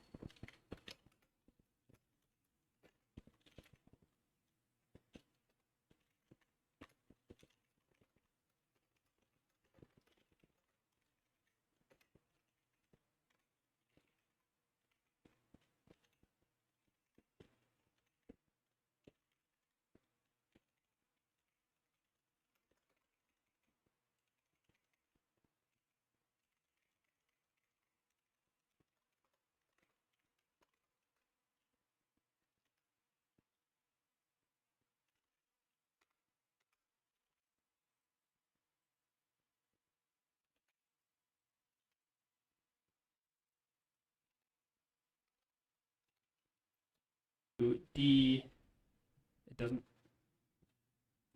go into it. That off, it asks me to please enter a part following the @ sign. It's incomplete. But once again, this still could be a completely fake email and it doesn't matter. It's just the pattern. But it's still better than nothing. And the other type, the other option I'll show you for now is a URL input. So type equals URL. I'm going to comment this one out just to make this easier. And if I type something like that, just the letter D, it's going to tell me, please enter a URL. And you can control, I believe you can control how this URL is validating what the pattern is. We're not going to go into it just to make this easier. And if I type something like one out, It's a URL.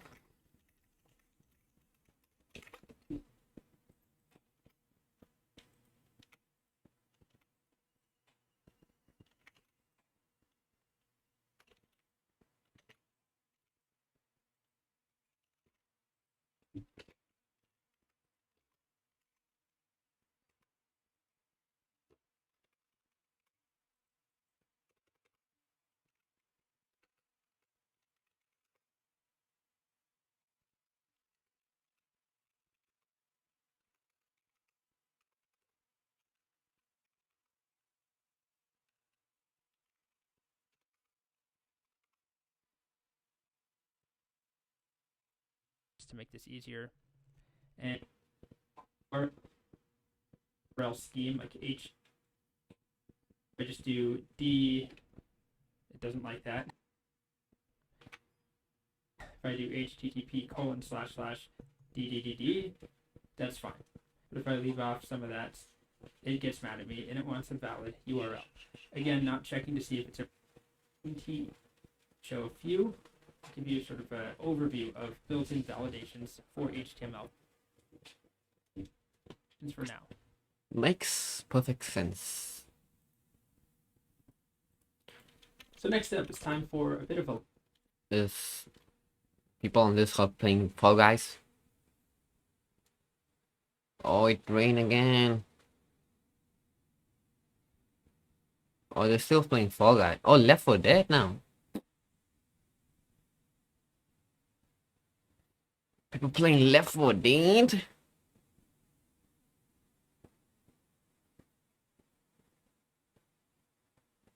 Ew. Wait, how do I read the agreement?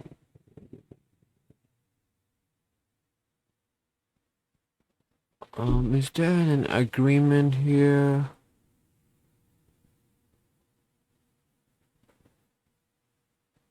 Not in, oh, here, inbox. Oh, rules. Yeah. What's the rules?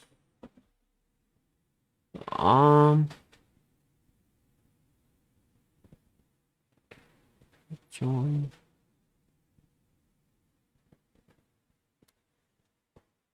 I want to read the rules.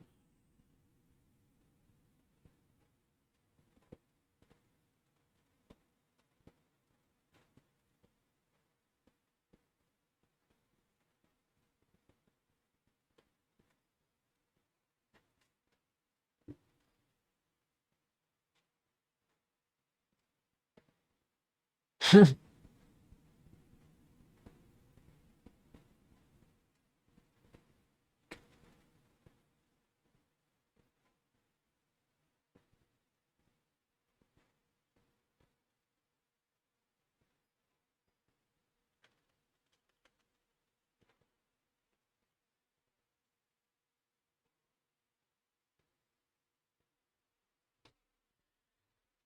to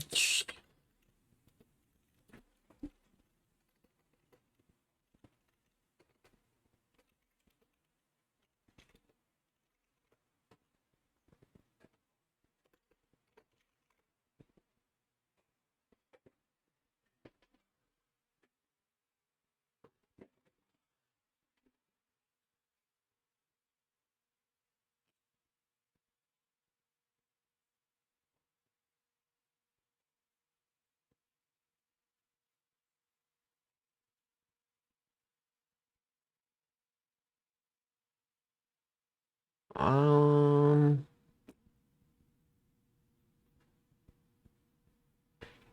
am I allowed to share something here?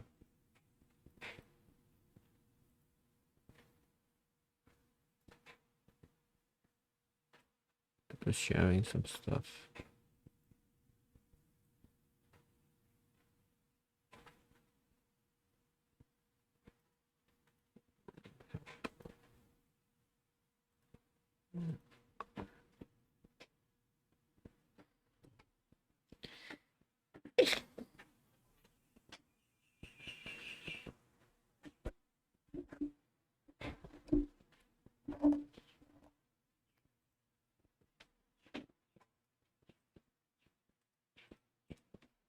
Larger exercise around forms.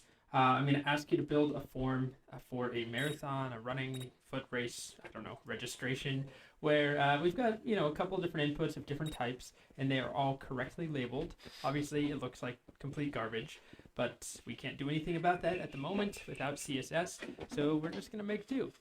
So it's just about the underlying mechanics, the structure of the form. So I'll walk you through, what it is and the different inputs I'm expecting. I'll also have a code along if you just want to build it with me. Definitely do whatever you feel comfortable with. But there is a form element here wrapping everything. I've got a first name input, it's just text. Last name, also text. They're both required. So if I try and submit the form, it's going to yell at me about that. Also, they're correctly labeled. So I can click on that label. That's just one way to tell. And then I have focus in that input. Then I have this here, select a race, fun run, 5K, half marathon, or full marathon. 3 radio buttons, and they're connected, meaning I can only select one. And they are labeled as well, so I can click the label in order to select each one. This is just a paragraph, it's just text. I wouldn't worry about that. If you're trying to recreate this, just focus on the inputs. Then we have email. So email is going to be an email type input. If I try and register, it's going to tell me right now, I specified this is an email input, and this is not following the correct pattern to be an email. Then our password. Then we've got this age group drop down where there's a label, and I would like you to pick, some set of age groups. It really doesn't matter. You could just have 2 in here, 3. You don't need to copy exactly what I have, but there should be a drop down here with some options. And that's pretty much it. There's a button to submit. It doesn't matter where the form submits to. As we briefly talked about, forms are going to send data somewhere else. We don't have anywhere to send it, so it's just about creating the form itself. Also, I did use a couple of divs, and there's a paragraph here just to break things up. You'll notice like first name and last name are grouped together. You do not need to do that, but this is what it looks like if you don't use some sort of div or paragraphs or something to break your content up. We get a very long horizontal form. So I elected to not do that and to instead group certain things with divs to just add some extra space. So in the next video, we'll go ahead and create this. I recommend, as always, that you attempt this on your own. I know it's not the most riveting thing ever, but we will be building quite a few forms. They all follow a very similar pattern. Even if they look nicer than this form, they still have the same underlying bones. So go ahead, give it a shot. In the next video, I'll code it up from scratch.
How can I smoke weed without getting high?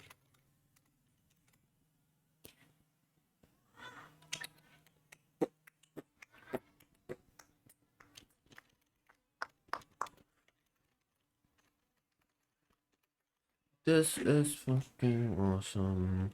I'm gonna put some bags into my pocket. I'm gonna put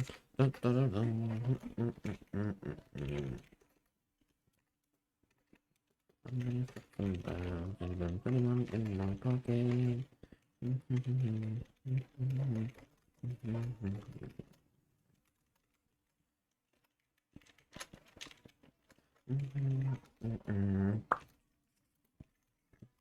Radio.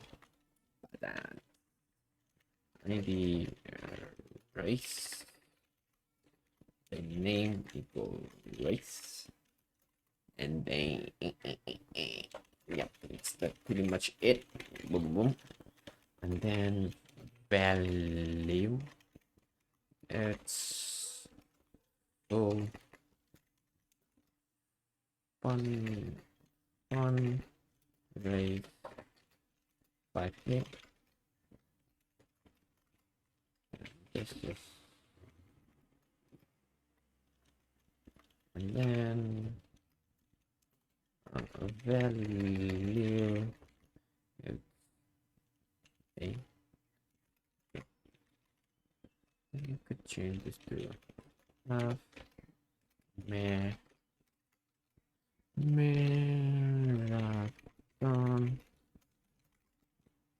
and full marathon. Then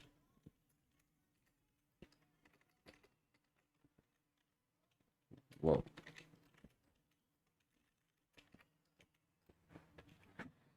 Half marathon and full marathon. And then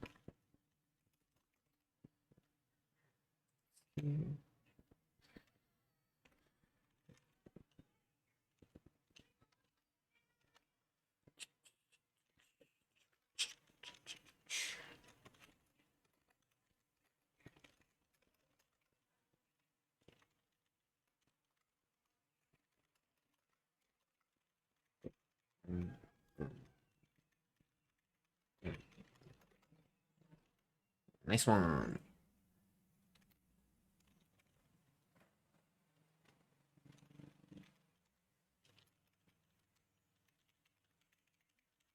Email.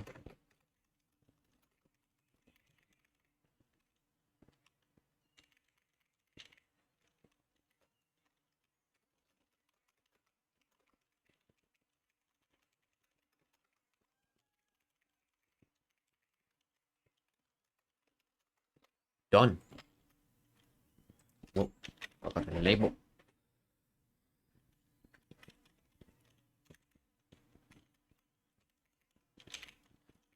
Email. Email.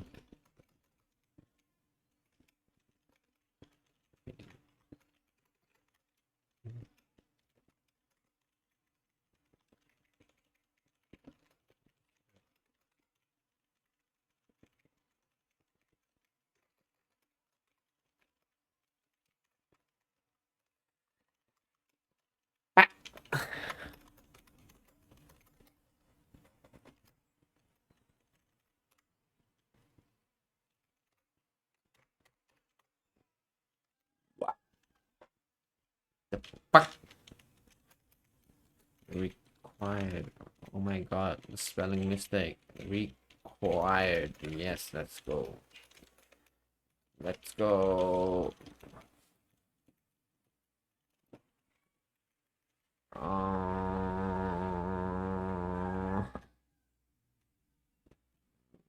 Yes.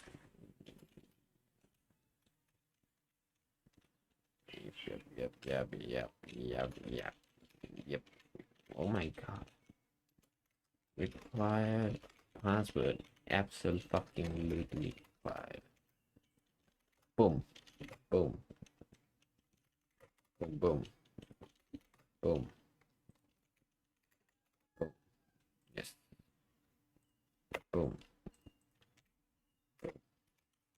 Boom.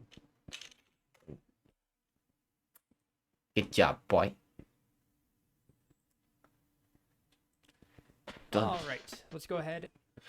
Hi, what's going on here? We are learning some HTML from Udemy. We are creating a form. We have this, and we are learning the basic again. Oh my god, forgot the curly braces. Not H sharp.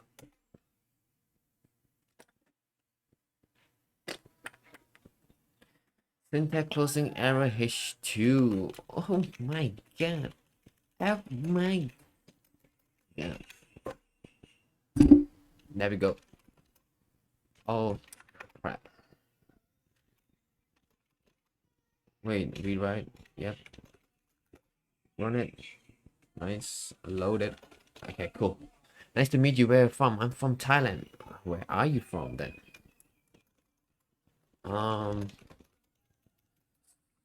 So we have a form now. If we do file, and we can go to here. So this, yep. Let's full marathon. Email is nice. I'm from India. Ooh. How do we say it? Namaste. Wait, is it India or something?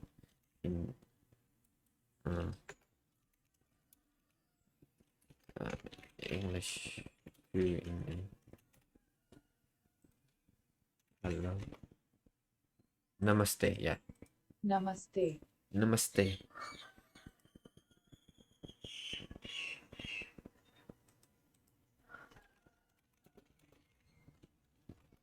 आप कैसे हैं? आप कैसे हैं? Dick. Ling. Ling. लानत है. What the hell?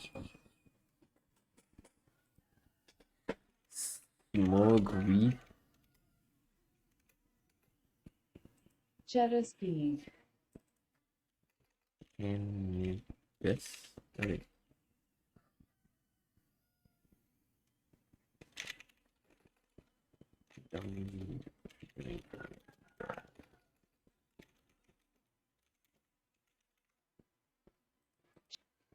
शराब पीकर गाड़ी न चलाएं. This you should there you go. This is the universal law. I'm excellent. How about you? I'm good too. What are you learning though?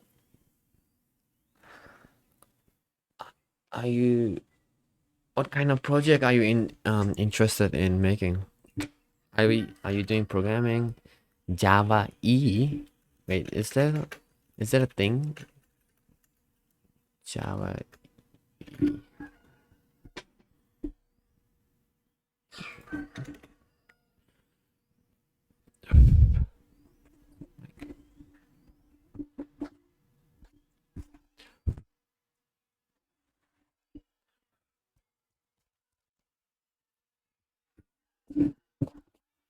Sorry for the microphone. Oh, you're doing Java. Nice. What have you made so far? Those are server-side technology. I see. What did you make so And far build from this Java? scratch. Hopefully it doesn't take. And here we'll just do, I don't know, register form. Great.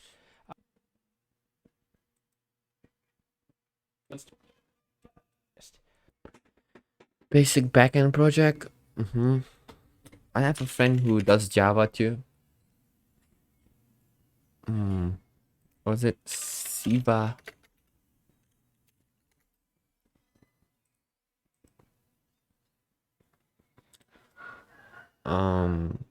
Yeah, he does. I'm a Java developer.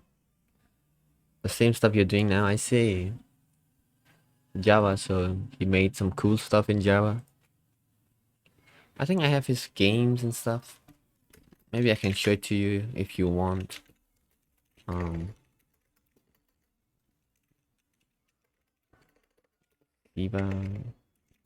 Java Tic-Tac-Go. Let's see. Java. What backend terminal are you using? I'm not using anything. It's just HTML right now, but it's learning the basics. I'm noob, by the way, so. Read.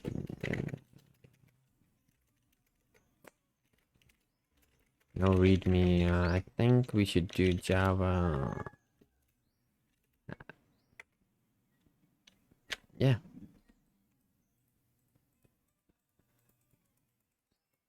Excellent.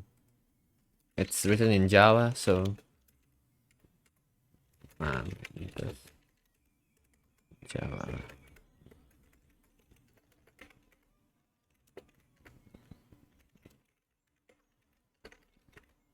I get it. No, okay. Yep. All this code. It's a really bad code, by the way, so it's not mine, it's my friend, so he made a snake game too. Yes, I know Java too. He made a snake game too, so game frame.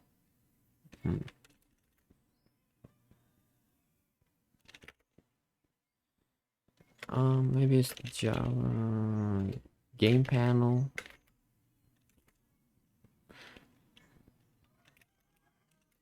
Did he use Java in this? Java, okay. Let's see. Oh, okay. Java snake game. There we go. So he made snake game too. It's not mine project, but I know how to.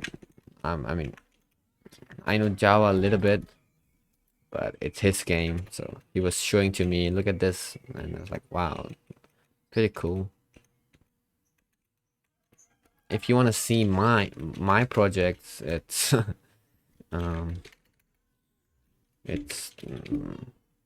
he have like 8 projects. I have like 34 something, but he doesn't upload it on GitHub. He have many projects. I think you could contact him maybe if you want to pair program with him. Yeah, my projects are basically Python, JavaScript, Bash, React. This is just scripting. These are React. This is React, and yeah, and C. Some C here. I didn't make any Java yet, but I could make one if I want. Yeah.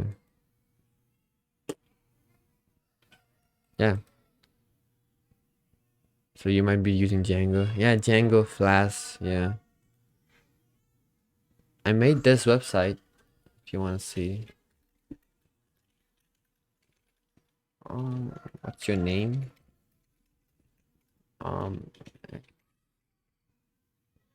Video 5. So you can check out the link there. I made this thing. You can buy and sell stuff.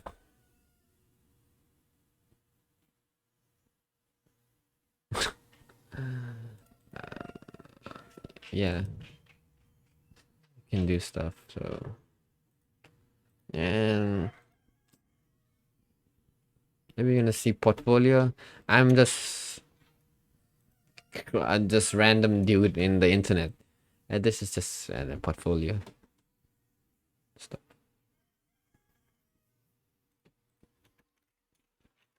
So you can check it out, have a look.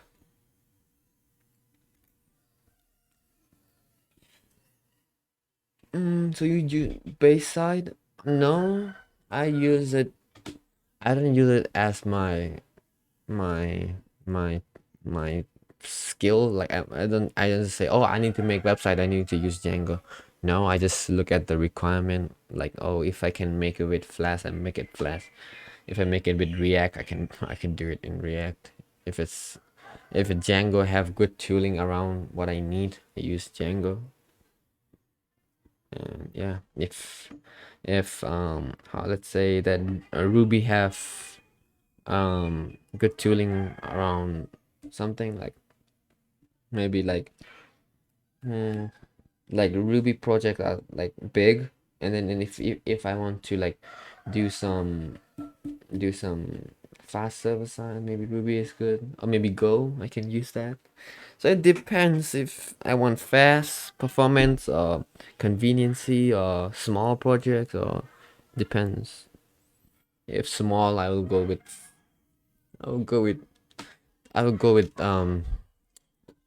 EJS. How do we say it? Embedded JavaScript template. This you could do this like Node.js stuff. It's pretty small. You can just do like how do we say it?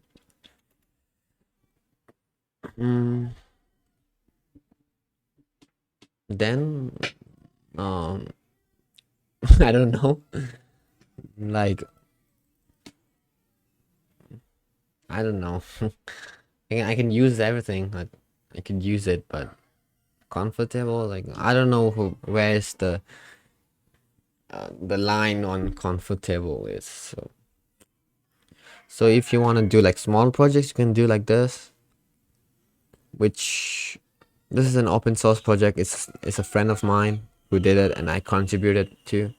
So he just it's like you can just use like just have database file, create database, right? And then for the view, for the page, you can just use EJS, and then create this, and then you have a small working website. Yeah.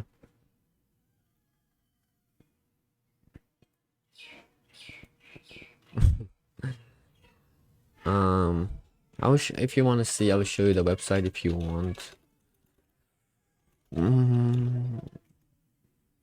Super.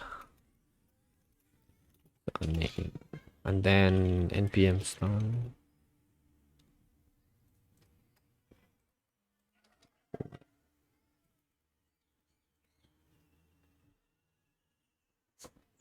What the hell? Oh, I have to do npm install again. Oh, did he use yawn? Yeah, npm install. Okay, fine. So just a second, need to install stuff first, and then I'll show you stuff. Okay. Start. I see. Throwing arrow in there.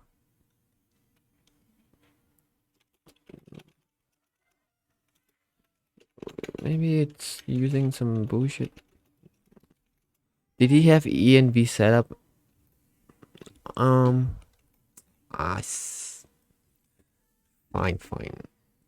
I deleted. Fine.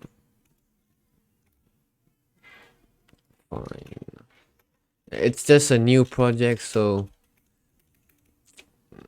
you config everything, and then fine.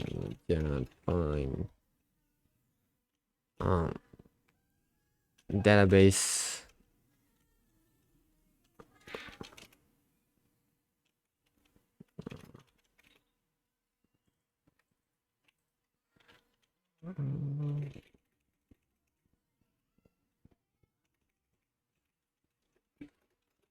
So be this.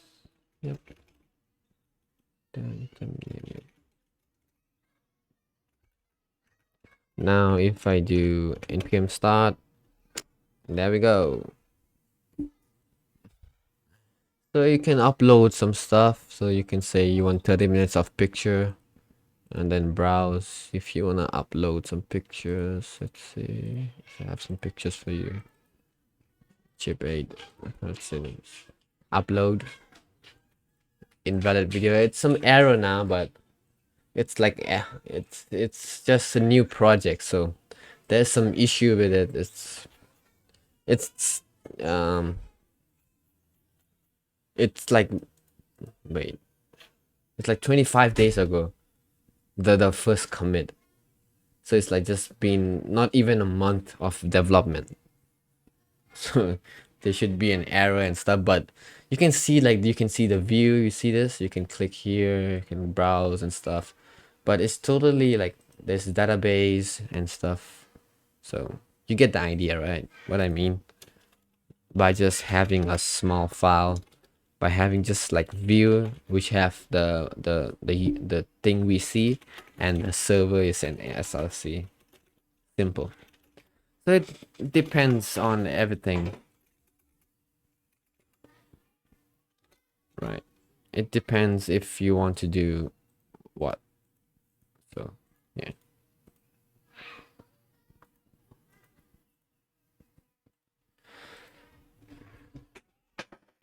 It is cool. No, it's just a tool.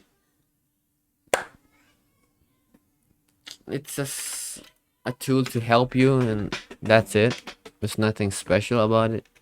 You could install stuff with it, like this, or you could do npm start. Oh, you could do npm help, and you can see stuff that you could help in terms of. And then you can read the stuff of npm if you want to know more stuff about it, but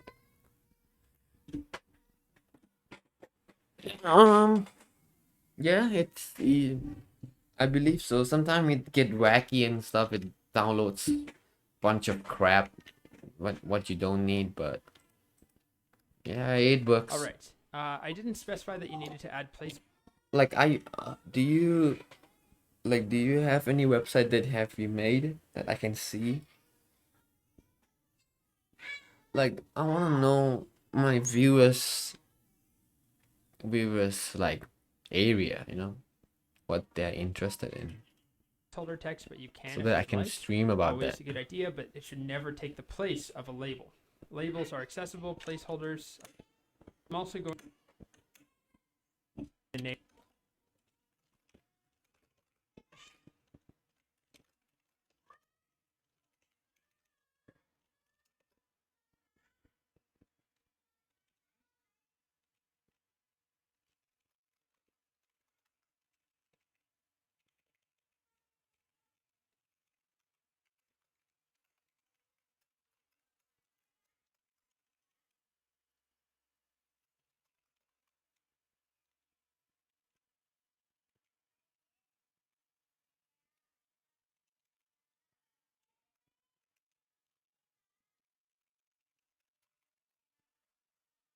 The bootstrap static website without any backend of 6 months ago.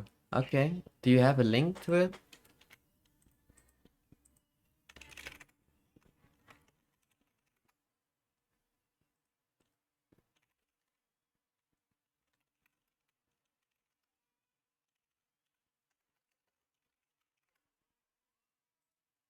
So we have first name Jan, Puntang, race, pool marathon, email, this, password, then lock.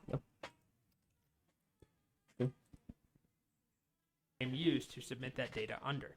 Now I'm just going to duplicate this and do the same thing for last name. It's So my our camera sync. ID will be last, and then this will say Not the name category second should be. last name. Easy enough. I will try to find, There but we I go. can find it So- again. It's okay. Don't if it's like in somewhere, then don't find it. Like I thought you have like GitHub that you uploaded, and then you can just like. I thought you have like GitHub, and then it's like repo, and then you just join Git, paste it, something like this. But it's okay if you don't have it. It's fine. But you are like, from what I talked to you, you are interested in. I even hosted on GitHub. Okay. So you are interested in the website, or?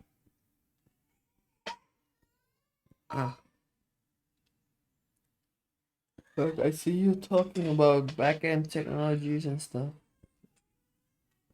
Hope you're doing websites. Click here. Okay, so that part is done. Next up, we have this chunk.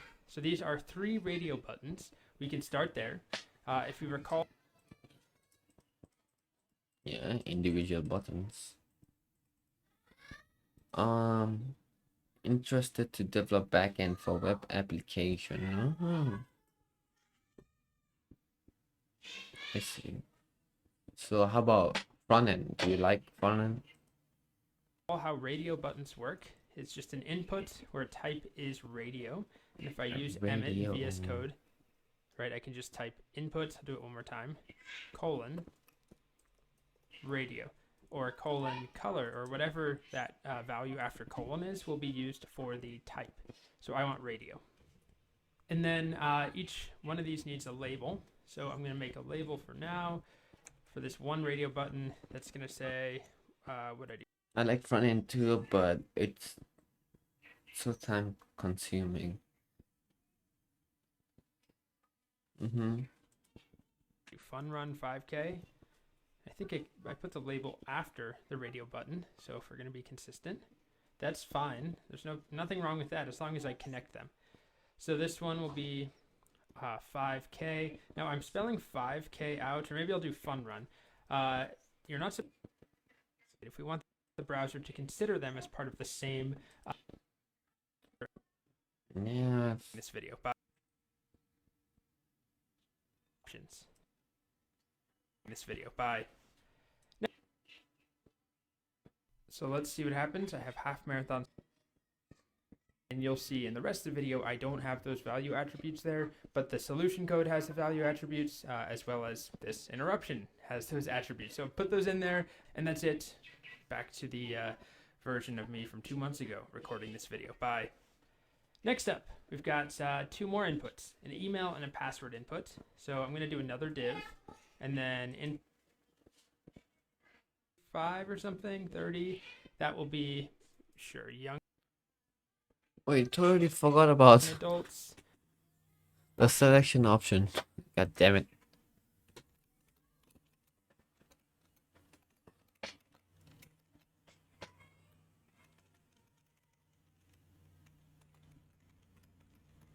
Like, if you have any, sorry for that. If you have any question regarding to programming, like if you have any confusion with programming, or if you want to ask something, you feel free to ask me.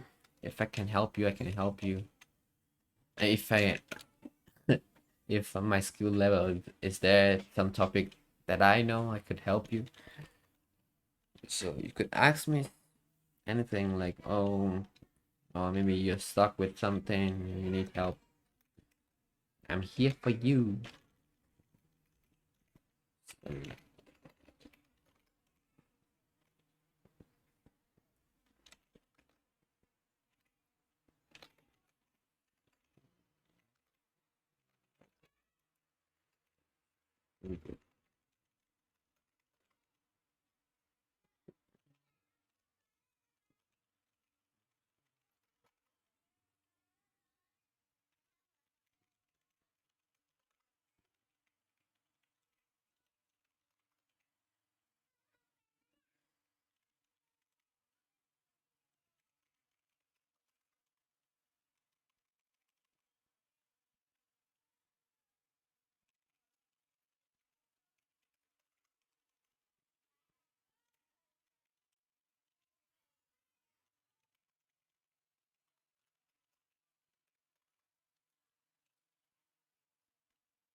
think I did it wrong.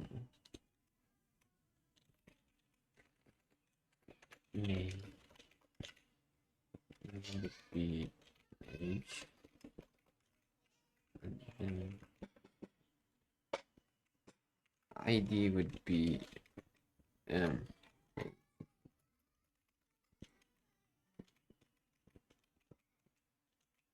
age.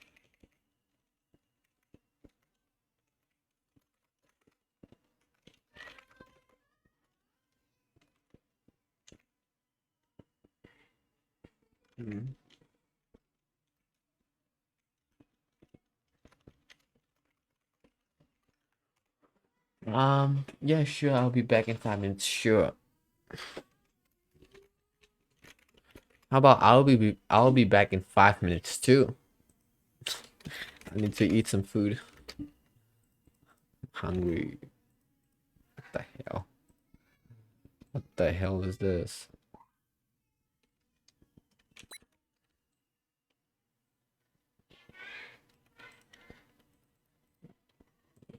God damn it. Lord of Jesus. Jesus Christ. What the fuck? Oh, it's a label. I see.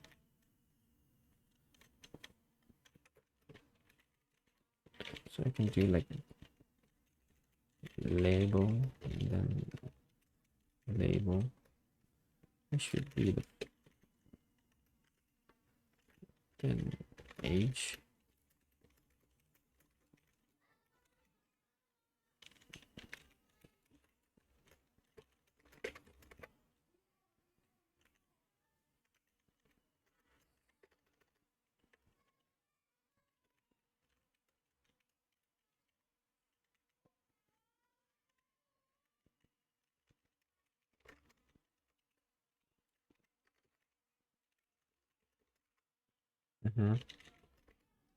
And then now we get an option, right?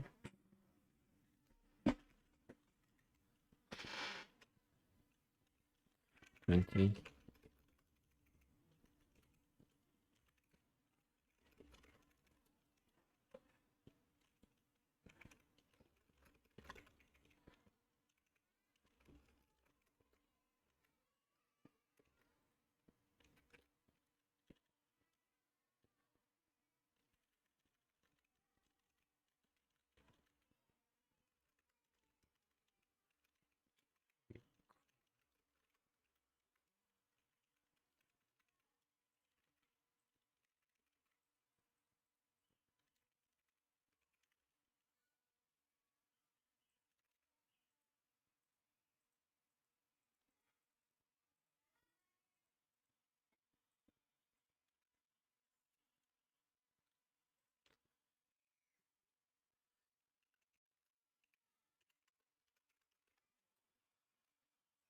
Like that.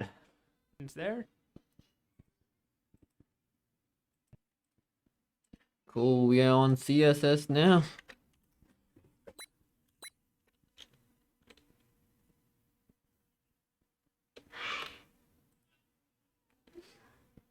Okay. You want to make it time to go run a marathon.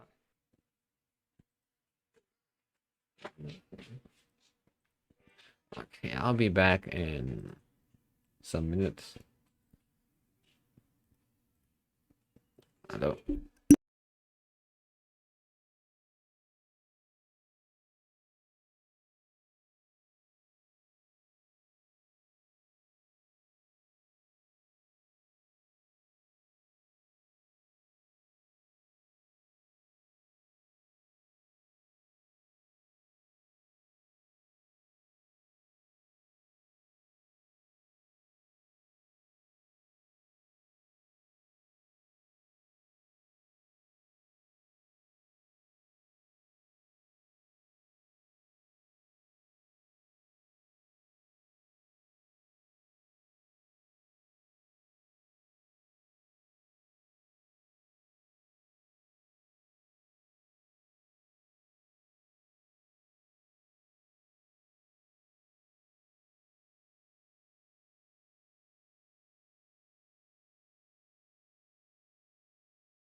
back alive.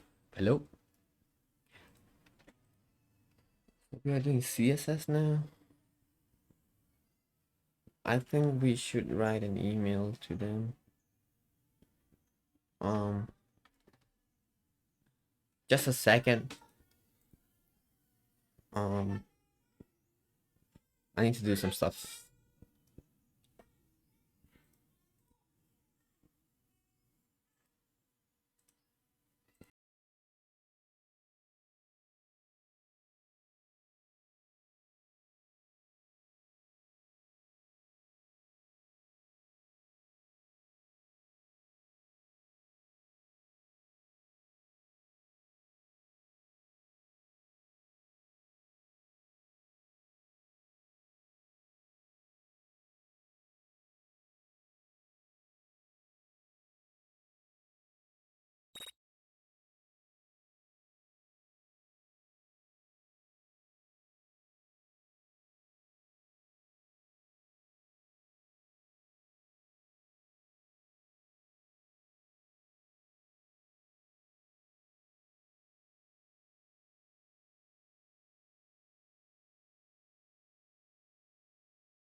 Okay, I'm back. Hello. Okay. It's good. It's good.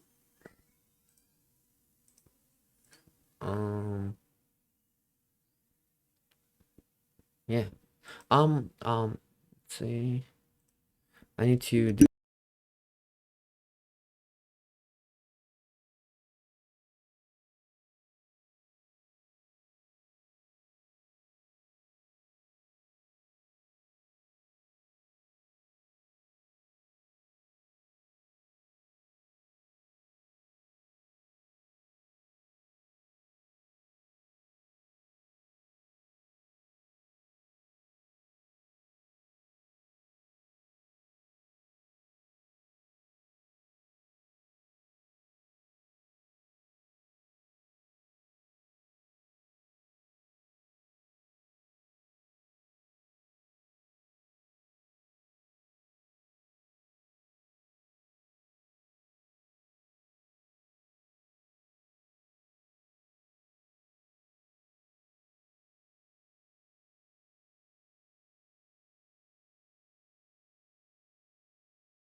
back alive. Hello, hello. Okay, good.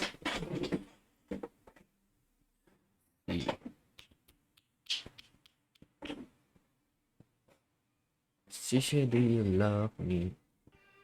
Congratulations on graduating HTML. I'm so proud of all of us for making it. And you should be Graduate from Proud of yourself. HTML. We're about to enter a whole new world. The world of CSS. It's a world that might seem scary. It might be exciting. It might be both.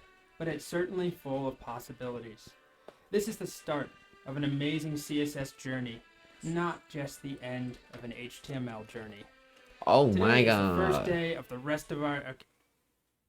Okay, I need to eat food now, so I'll be back.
Hello? Am I live? Reconnecting. Please reconnect to Twitch. I guess. Oh, I guess I'm not live.